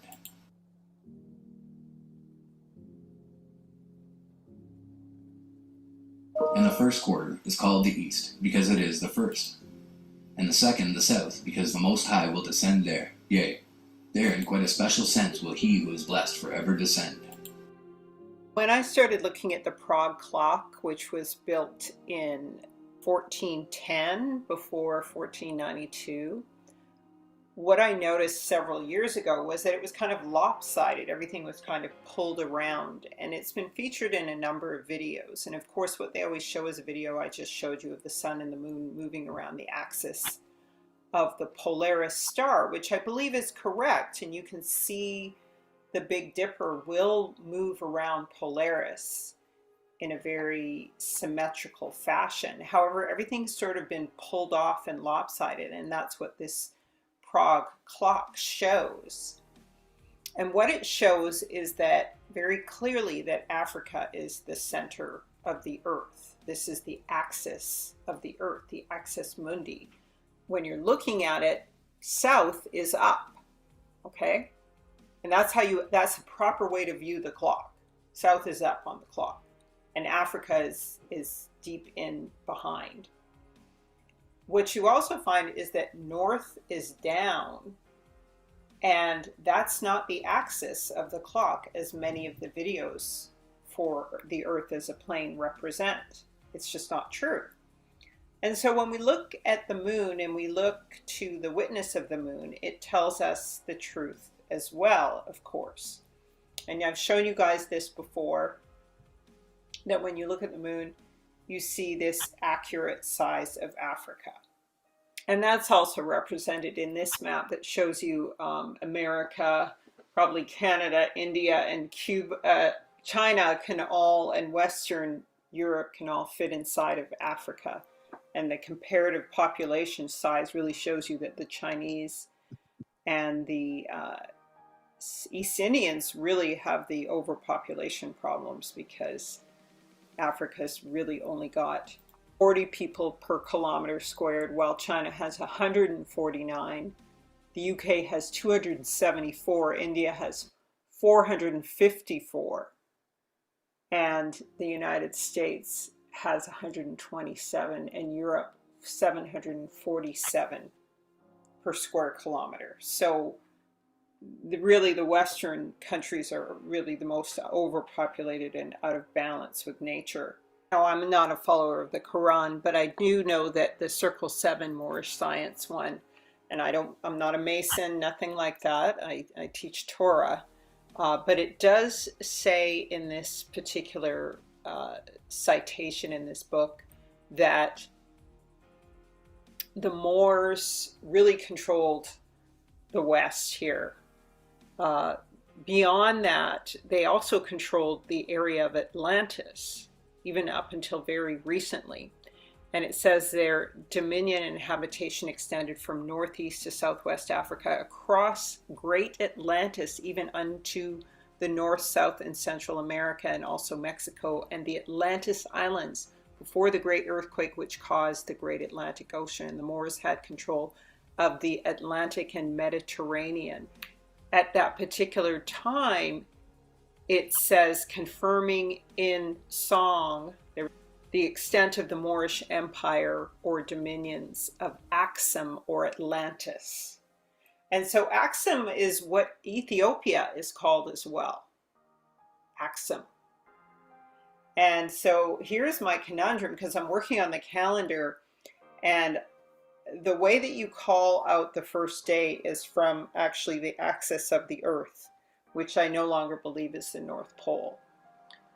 And I believe it's Atlantis. And Addis Ababa actually is the only country in the world that has a perfect 12-hour day. And the scripture goes into there are only 12 hours in a day. The night is separated from the day. There are night watches. And so this is what I'm dealing with the calendar, is changing this. Now, all of Africa has perfect 12-hour days, but Axum and Cameroon and stuff, around the time of the year of spring of the equinoxes, they have perfect 12-hour days. But what all of this led me to was, when you look at this axis of the earth, it is as though the sun has been dragged away with Africa, just as the book of Enoch says, that the Most High will assuredly descend in the south, as he does even today. So what he did was, when he separated our sin as far as the east is from the west, in other words, he removed his promised land away from the west to the south and the east, he took the sun with it. And so that's why there's this lopsided clock in Prague, because the sun and temperatures used to be more balanced in the earth, but since Pangea, right, my thing is reverse Pangea, everything has slipped away lopsided. So when we look at this clock, we see that the north and the west are in darkness. And those are the lands of Japheth and Ham. And the lands of Shem are in the light. And the sun, the days on average, and everybody knows this, but you got to really think about what it means, because Hebraic thought and the way Yah does things is highly functional. Everything means something. So he has caused light to shine on a particular place and people. And so the east and the south are where he'll descend, and this is where the greatest light is, and the perfect day. The day at the shortest is about 10.5 hours, and then it goes longer than 12 hours to just maybe under 13. And this is why the days and the times and the seasons are called out of it. And so, and even when you look at this map, you have the eye. It's like you have the eye of Yah competing with the eye of Ha-Satan. So you have the ayin on the bottom, the black pupil eye, which is darkness and night in the north. And you have the horizon, you have east and west. And then after that, you have daylight, and you have summer solstice is on the top side where Africa is. And so these things all mean something. But most importantly, it shows you that Africa is the axis mundi. Now, this is showing probably around the Mediterranean as being the center of the earth. But when you go down a little further towards perhaps where actually Ethiopia is, that's where the 12-hour day is. And that may possibly be where Eden is.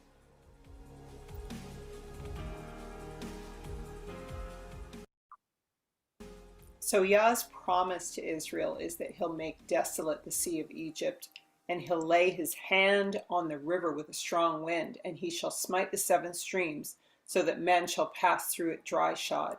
And there shall be a passage for my people that is left in Egypt, and it shall be to Israel as the day when he came forth out of the land of Egypt.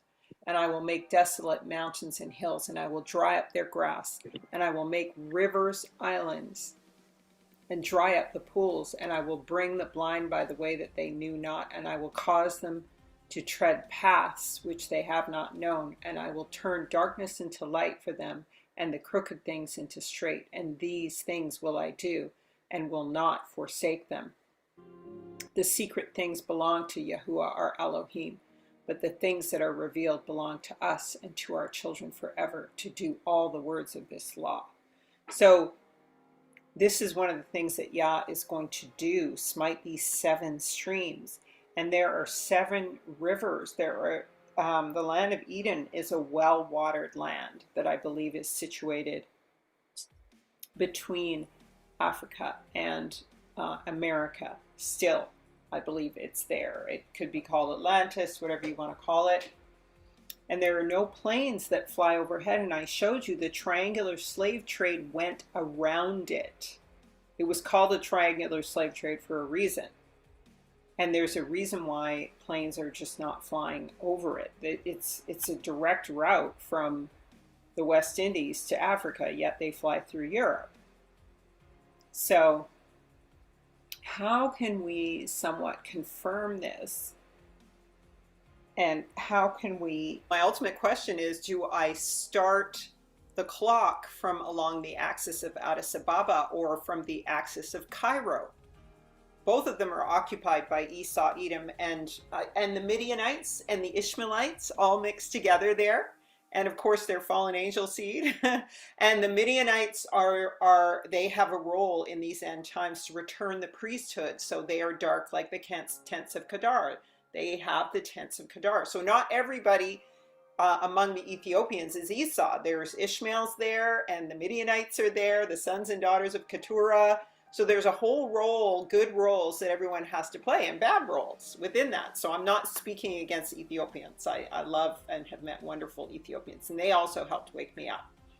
So family, anywhere within that range, which is what I showed before, and I'll show you guys it again as we go through this, but even around Morocco, Cameroon, Ethiopia, that whole mountain range, as you watch in my other videos, the whole mountain range that goes all the way to Ethiopia through the Congo, from the place where Israel crossed over from the west when they returned from the Red Sea, the Reed Sea, that whole mountain range area, I believe, is probably around where the real axis of the center of the earth, or line of the center of the earth, will be. So I'm guessing it's the Midianites. Yah says, if thou pass through the water, I am with thee. And the river shall not overflow thee, and if thou go through the fire, thou shalt not be burned. The flames shall not burn thee, for I am Yahuwah thy Elohim, the Holy One of Israel, that saves thee. I have made Egypt and Ethiopia thy ransom, and given Sinai for thee. Since thou became precious in my sight, thou hast become glorious, and I have loved thee, and I will give men for thee, and princes for thy life. Fear not, for I am with thee. I will bring thy seed from the east, and I will gather thee from the west, and I will say to the north, bring, and to the south, keep not back. Bring my sons from the land afar, which could be an Egyptian name. So here's more on the moon. So in answer to your question, the moon is a witness. It's a witness. It's for signs, seasons. It is a witness. So here's more on that. And no, we do not use the moon. I went over that. I'll keep going over. Everyone forgets, like, it's not everyone, but a lot of people, you have to study it. People who actually study it reject it. People who are going with everybody else and going with the crowd will just be like, oh, it's the moon. Because every person I've talked to who is using the moon-based calendar cannot explain it to me. They can't explain it to me. They have some explanations that don't make sense, but they can't explain the contradiction with the scriptures and Jubilees and Enoch and everything. And I know the moon is running some kind of counterpoint dance where she cycles out and goes through her cycling stages, just like a salsa dancer holding on to a man. And then he brings her in for the kiss. You know, so the moon and the sun come back together. She lines up with the order. She lines up with the order of the stars again, and then she goes out. And I think that's what I think that is what all of these weird numerology calculations that the enemy does is based on. They have certain times when they act and seasons. And that's what I was saying when I was on Thoughts, Camera, Action. I was saying, I think we're like, it was in the early 60s, the early 90s, that Black people were coming up and they were going through their cycle of awakening, you know, Black positive, et cetera, et cetera. And then you get into the mid 60s or the mid 90s, and these are 30-year cycles here, right? And suddenly the oppression comes, the right wing comes, the smackdown comes. So we are in now 30 years late, like 30 years off of the awakening in the 90s when hip hop and all that came out and Fight the Power and all of that sort of thing. And that was 30 years after the 60s, right? So I'm born in the 60s, right? And so we're now into 2020. So that's this third 30-year cycle since the 60s, right? And in the early part is the awakening and all the brightness and the light. And when you get to the mid to the late, it's the oppression. So now we're verging and edging towards that time where we're going to come out. And coincidentally, in answer to your question, my love, about the sun, the moon, what does the moon mean? I get it. Well, what's the moon for anyway? So there's going to be an eclipse of the sun over America that crisscrosses with the 2017 one. So we're not using divination, because the scripture says, yes, these things are for signs and for seasons, right? And what does the scripture say? Ecclesiastes, for everything there is a season and a time for every purpose under heaven. So there is a time to go to war. There is a time for peace, right? So these things are actually timed out, and Yasharel used to know these times. There's Yah's will, of course, but this is the divine procession of life. And so we want to be operating in it. And that's what happens. I'm going to show this in a second, guys, but I'm talking to you right now. That is what happens when we observe the appointed times. We line up with that divine procession of life. We probably had deeper understanding and deeper knowledge about the pure mathematics of this. We could probably line those things up even better in the past as Yasharel, before we forgot who we were, but we still have the appointed times to figure that out. All right. We still have the appointed times. That's why we observe them. And that's why yesterday, this event happened. Because what was it happening for? It's forwarding the movement of Israel, Yasharel, back to the promised land. So it happened on a what? High Holy Shabbat. War on a Shabbat? Act of war on a Shabbat? We're resting, the enemy's going to war. Okay, so let's go back to this and let me show you this moon. The things the moon reflects that are on the earth. It is the most accurate map of the earth that Yah showed to me. Now the enemy flips it and reverses it and says, oh, it's inner earth, and that's the real geography. But no, it's the geography of what we see today of the earth. the moon is based on this idea that the moon is a map of the this moon map, this image of the moon is based on the idea that this is the true map of the Earth. Whatever you see is dark is a negative image of the Earth. It's called the plasma moon map. However, I don't think that that's the case. I think the moon is a truer witness, and it is a negative image. So what is dark is light, and what is light is dark. So the Earth looks white, but normally it should be dark. I think it's also a map of the underworld. It's a map of the sunken continents, or things that have been blasted or judged by Yah, or set apart, or things that are being hidden. So Satan mixed truth with a lie when he defined the shape of the Earth, because the Earth is a sphere. There is a firmament above and a firmament below.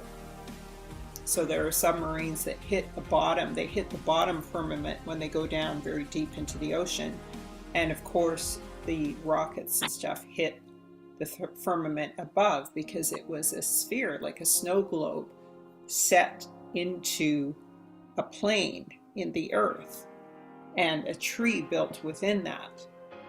And so that is the shape of the Earth. And then the seal of Yah's image is on it. And so his face is on the Earth. And then it's like a tree in that there are branches that spiral downwards, even, roots unto the pit, the lower spoken about in Daniel. So the overspreading sea, the holy sea, is what the Catholic Church calls itself. And so they and the enemy ascribe to marine law, admiralty law, whereas we live according to Torah, the law of the earth. So that moon map, the negative image that I showed you, is the plasma map. Plasma is like water, okay? The Shemaim, Shem means like plasma, seed, the seed of the heavens, water, the sea, S-E-A. So this is that was a plasma moon map, all right? This one of the negative space, but that's the map of the underworld, all right? But when we look at this map, this is the map of the overworld, of the world that we live in, who are above the earth. And so here are the solstices and everything, and it also maps out the rivers and the streams, and potentially where Eden is. It can be mapped right onto here. It fits right here, and Africa is big enough to be there. And of course, this is a bit generous because that's Eastern Europe over there. This is North America up here, and it actually aligns pretty well with other maps. And so it aligns pretty well with it in terms of the size of the continents and everything. Very well, in fact. In fact, that Peterson map is still off. It's still portraying the West and the North as being too big. They're even smaller than that. And so this is a better representation, the moon itself.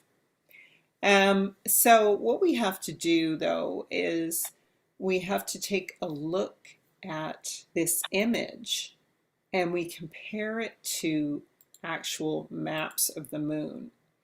Because if we're going to say that the North Pole isn't the center of the Earth where Eden is, it's simply the indrawing waters, and it's where Ha-Satan is. And there are a lot of people who say it's too crowded up north because they're like, oh, Satan's scared to go up there because that's the Garden of Eden. No, that's where his black rock is, but that's not where Eden is. Because Yah and the flaming sword are there, and he's scared of that. Like, he doesn't want to be around that all day long, right? Like, Adam and Eve got kicked out, he certainly wouldn't be welcome. He'd be in a major war all the time. So that's where this is here, Rubus Negro. And then, of course, we have all these land masses here, that any one of them could be Eden, because this is South America back here, right? In Central America. In order to find clues we need to think about the fact that most of the waters going into the Sea of Mayat it's an indrawing sea. It draws everything towards the Rubus Negro and then down into an abyss. Down into an abyss. Okay? Down into an abyss. And so it's almost like it's where everything gets cleaned and it goes right down into the darkest places. And we know that Tartaria and Gog and Magog and all that are close to that. And there's been people who've recorded noises of the underworld from up there, up north. So it's kind of not necessarily a positive place. And it's a cold place. It's not warm like where the Most High says he descends in the opposite place in the south. And then people are like, well, is it the South Pole? No, I don't think so. But something that the South shows us is that when we take this map and we flip it vertically and we put the North Rubus Negro up here, directly beneath it is this other sea-looking thing, a circular area. And it's actually called the mare or water humorum. And if you'll notice, with all of the seas go north, all of the rivers go north. They may go east and west, but eventually they all go north, like the River Tina, the Nile. Everything flows to the north to the indrawing seas to be purified. And the oceans are the darkest up north, and they're the clearest and the cleanest and the lightest in the south. And so if this is humorum, that means water, humidity, sea of water. It could very well be that this is where the clean water potentially comes out of. Now, there are underground springs and everything that it also comes out of, because the earth is like a tree. It's got all these levels to it. And so there are underground streams beyond the sea salty water. But I'm just taking note of that because there is a lot of fresh water that comes up from the south. And it would make sense for it to travel up through oceans and rivers and everything, and then up to the Rubus Negro. So that's one clue. Another is when we take a look at, here's the Oxford University map, okay? And look how small it shows Africa as compared to on the moon. It's just like it shows, maybe it's a little further up, but still it really shows the rest of the world as being huge. But it does show these lands between North America and Africa as being pretty huge and numerous. There's a lot of them, all the way down here. And here we are at South America. So, but this is still the Mediterranean here. So yeah, just not quite sure. But regardless, this is a good reference. See, there's where the map of the world fits over top on this, like so. So it fits pretty well. But what do we see here? There's this land right here and all the way to here. And when we look and we see that X kind of marks a spot. So this is one of the lines that would go across, straight across to the United States. And if it was on this angle, which lines up with the other maps that I showed you, the plasma map, okay, lines up with this thing here, except I had to flip it and reverse it and do all this stuff to make the X mark the spot. And it's very similar to the X on the clock. Similar location, okay? Similar location. It's getting pretty close. It's between Israel and Addis Ababa, really, this axis. So it's pretty close. And so we could venture to say that Eden is somewhere, well, probably right about here. And again, there aren't flights that go over this. And the reason why I showed you, again, the map of the transatlantic slave trade, because it's as though it was going around it. around these lands in a triangle. And they called it the triangular slave trade. Well, why would you be going in a triangle like that? Like, it just seems like it's a perfect circumvent. You know, the Book of Beginnings talks about Tamari, talks about Esau. Esau is Tamari, Ottoman, Taman, okay? And that, according to Aulus Gellius, Egypt was once named Area. Hey, sorry, Pam. So I just want you to understand that in terms of understanding the geography and why we might flip and change. Let me put my camera back on. Change the seasons, okay? And why this might be Pesach, why this might be the coming out time. We have the record of this eclipse coming in 2024, 2025, lining up with these cycles we saw in the 60s and in the 90s, and now repeating again in the 2020s in 30-year increments, okay? So, all right, I should say, all right. So these are the things that we are looking to try to determine things. This is not divination, because Yahuwah allows us to look at the sun and the moon and the stars for signs and for seasons, okay? We're not looking at animal entrails or something for a sign, okay? That's divination, all right? And now not only that, it says your young men will dream dreams and your old men will see visions. And so it's even the maids will see visions. So everybody is seeing visions. This whole video is about Yasharel coming out. And what I mentioned at the beginning of the video, and you'll have to fast forward to the beginning. Unfortunately, I have my mic off at the beginning because I was kind of nervous. Forgive me for that, family, and forgive me for my technical errors when I get nervous. Because I get nervous on the lives because I hate making mistakes. I hear my mistakes. And so, but yes, so we're talking about the fact that the time of Yasharel's deliverance is upon us. And, you know, everybody's saying it, and I'm co-signing with what other people are saying, but I'm just showing you what Yah is showing me and the things that you can look to. And how will we get out? I think that some will cross the sea, dry shot. I think some will go on planes, some will go on ships, some are already there.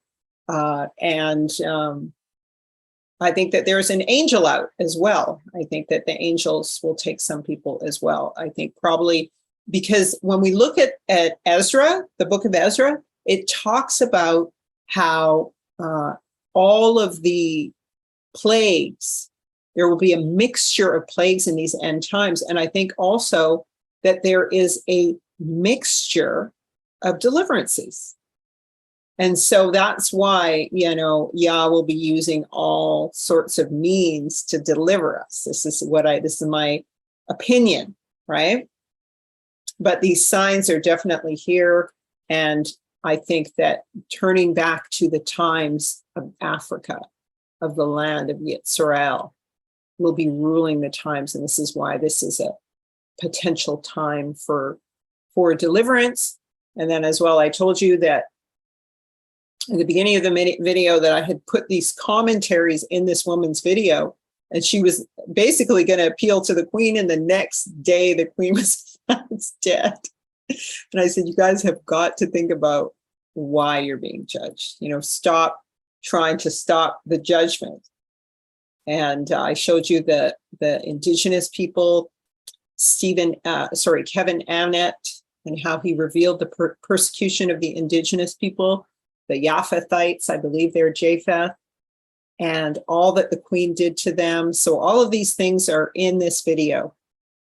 And so, and I talked as well about the calendar flip, okay, which I just mentioned. So I want to go to Daniel 9. Somebody had prayed about this. And I think Daniel 9 is a great reference for us in these prophetic times, for us to pray regarding our error. And so I think what I'll do is I'll bring it up here on the screen and we can just pray together. Daniel 9. Pray a couple of prayers just to pronounce them over Yasharel, so that we can be productive in these times. And, we don't operate in fear. The word says that when you see these things come to pass, it's lift up your head, for your redemption draws nigh. So these are reasons for us not to operate in fear but to rejoice. And Zoned Out, please pick up my calendar on intoalltruth.net. Family, also, I'm having trouble. We're going to go into this prayer, but I'm having trouble with my memberships. GoDaddy is beating the crap out of me on my platform, on my webpage.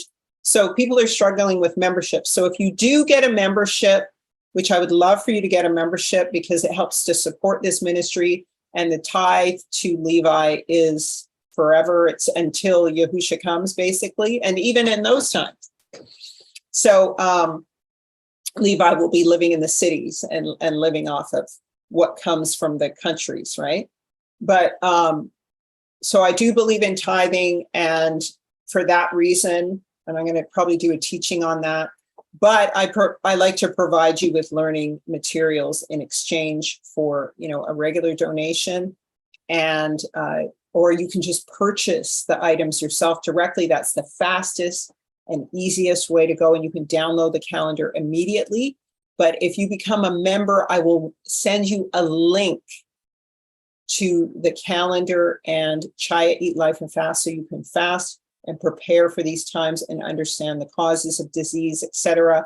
Understand the procession of life, as we've just talked about in relation to the golden ratio and in relation to the shape of the earth, the design of our bodies, and even the image of Yahuwah himself, right? Because we're made in his image. So, so with that being said, I will email you. You'll get a livelightwell.com email, because that's my other site. So it'll be like from Selena at livelightwell.com. That's not the email, but something like that. And that's how, if you become a member, I will send you the calendar and Chaya Eat Life and Fast, and you must commit to a year. And so there's $10, $15, $20 membership, depending on your ability to support. And I appreciate the support, most of all your spiritual support. I appreciate that you guys study the word to show yourselves approved, you're diligent. And even when I'm in a struggle, you're lifting me up. So that shows me you're priests, and you give back to me. And so that's spiritually, in terms of your understanding, the revelation Yah gives you, all of those things.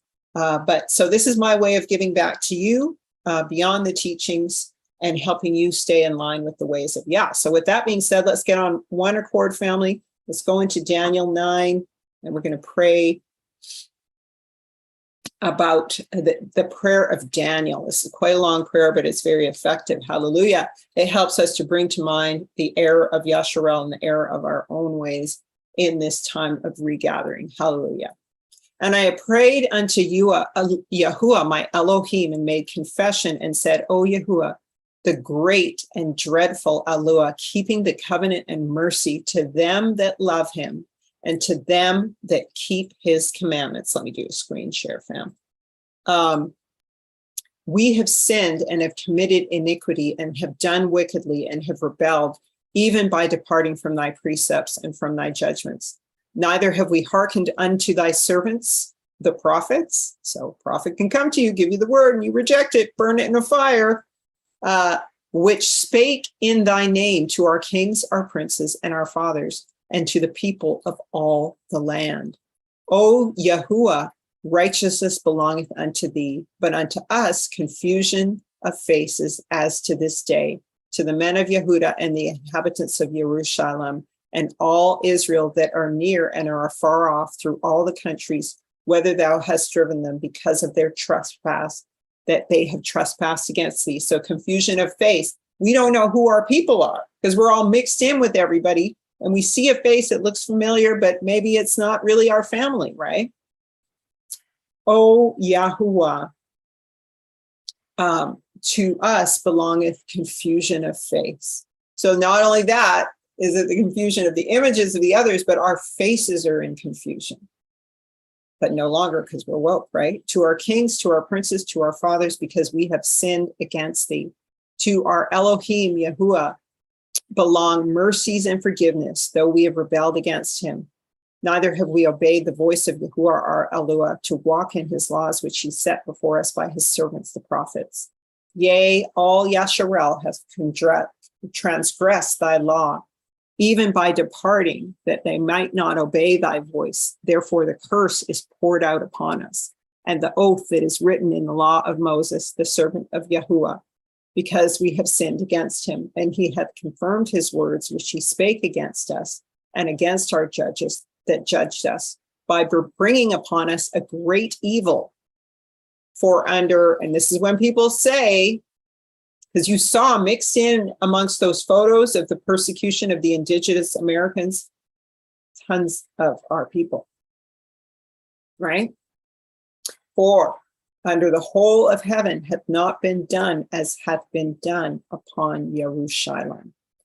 As it is written in the law of Moses, all this evil is come upon us, yet made we not our prayer before Yahuwah our Eluah, that we might turn from our iniquities and understand thy truth. Therefore hath Yahuwah watched upon the evil and brought it upon us. For Yahuwah our Eluah is righteous in all his works which he doeth, for we obeyed not his voice. And now our Yahuwah, our Elohim, has brought thy people forth out of the land of Egypt with a mighty hand, and has gotten thee renown as to this day. We have sinned, we have done wickedly. And Yahuwah, according to all thy righteousness, I beseech thee, let thine anger and thy fury be turned away from thy city, Jerusalem, thy holy mountain, because for our sins and for the iniquities of our father, Jerusalem and thy people are become a reproach to all that are about us. Now therefore, O Eluah, hear the prayer of thy servant and his supplications, and cause thy face to shine upon thy sanctuary that is desolate. And what are we, Yasharel? We are the sanctuary. We're his temple. Hallelujah. But also the land, right? O my Eluah, incline thy ear and hear. Open thine eyes and behold our desolations in the city which is called by thy name. For we do not present our supplications before thee for our righteousness, but for thy great mercies. Not for our righteousness, but for thy great mercies. O Yahuwah, hear Yahuwah, forgive, O Yahuwah, hearken and do, defer not. For thine own sake, O my Eluah, for the city and thy people are called by thy name. And while I was speaking and praying and confessing my sin and the sin of my people Yasharel, and presenting my supplication before Yahuwah my Eluah, for the holy mountain of my Eluah, yea, while I was speaking in prayer, even the man Gabriel, who I had seen in the vision at the beginning, being caused to fly swiftly, touch me at the time of the evening oblation. And so now we cut down, and so this is the going forth of the commandment, the discussion of the Messiah being cut off because he is our only salvation, right? So in the final week, he will be cut off in the middle of the week. And then he shall confirm the covenant with many for 1 week. And so this is the time that we're in, is the end of the 400 years and the return to Yasharel. All right. So, Mishpachah, I think that that's about it. It's been so lovely having you here. I always, I'm really happy to come on the lives, but I do get a little nervous when I'm on the lives, and I don't like the technical mistakes. And so I like coming on because I like seeing what you have to say. I'm going to look at this. Praise Yah. Welcome, King Kush. Let me just say a prayer here. Hallelujah. Abba Yah. I pray that may you bless Yasharel and keep Yasharel and cause your face to shine upon Yasharel. May you be gracious, lift the light of your countenance, and give them peace. Remove any spirit of fear, because this is a time for celebration, for our redemption is coming. Give us wisdom, give us ears to hear and eyes to see what you have to say for us, to us, Abba Yah, in this time, to pray in all things, knowing that the coming destruction is here. Subah Yahuwah Rev Alep Yasharel. Subah Yahuwah Rev Alep Yasharel. Return, O Yahuwah, to the countless thousands of Yasharel. And with that, I lower the ark. We continue in the covering. I'm just trying to see if you guys have any questions here.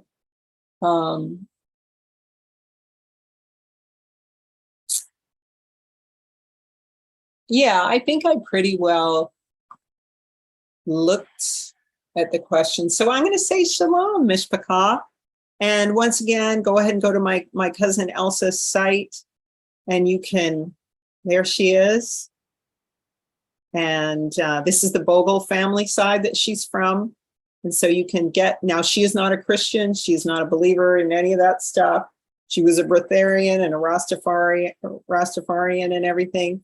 But this is her artwork, and she does workshops, and you can Google her as well. She has a site where she sells t-shirts and stuff like that as well. So you can get her art from there as well. My eldest sister is an artist too. I wish I could put her stuff up here too, but she won't let me share it because it's pictures of our ancestors. And she's like, you know, the spirit spoke to her and said she's not allowed to share them. So interesting, right?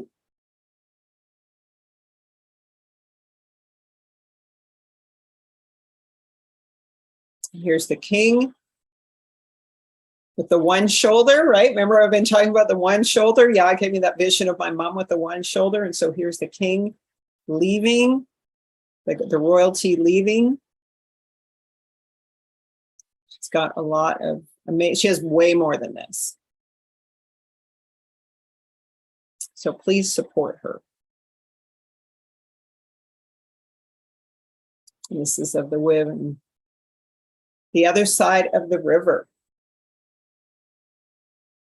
See, she's not even a Christian or anything, but this is everything that the spirit is pouring into her. I'll be down by the river, right? See the colors, the purple and the blue and the red, and it's just all in the spirit, right? That she's understanding these things. My niece, her daughter, is a poet. And like I said,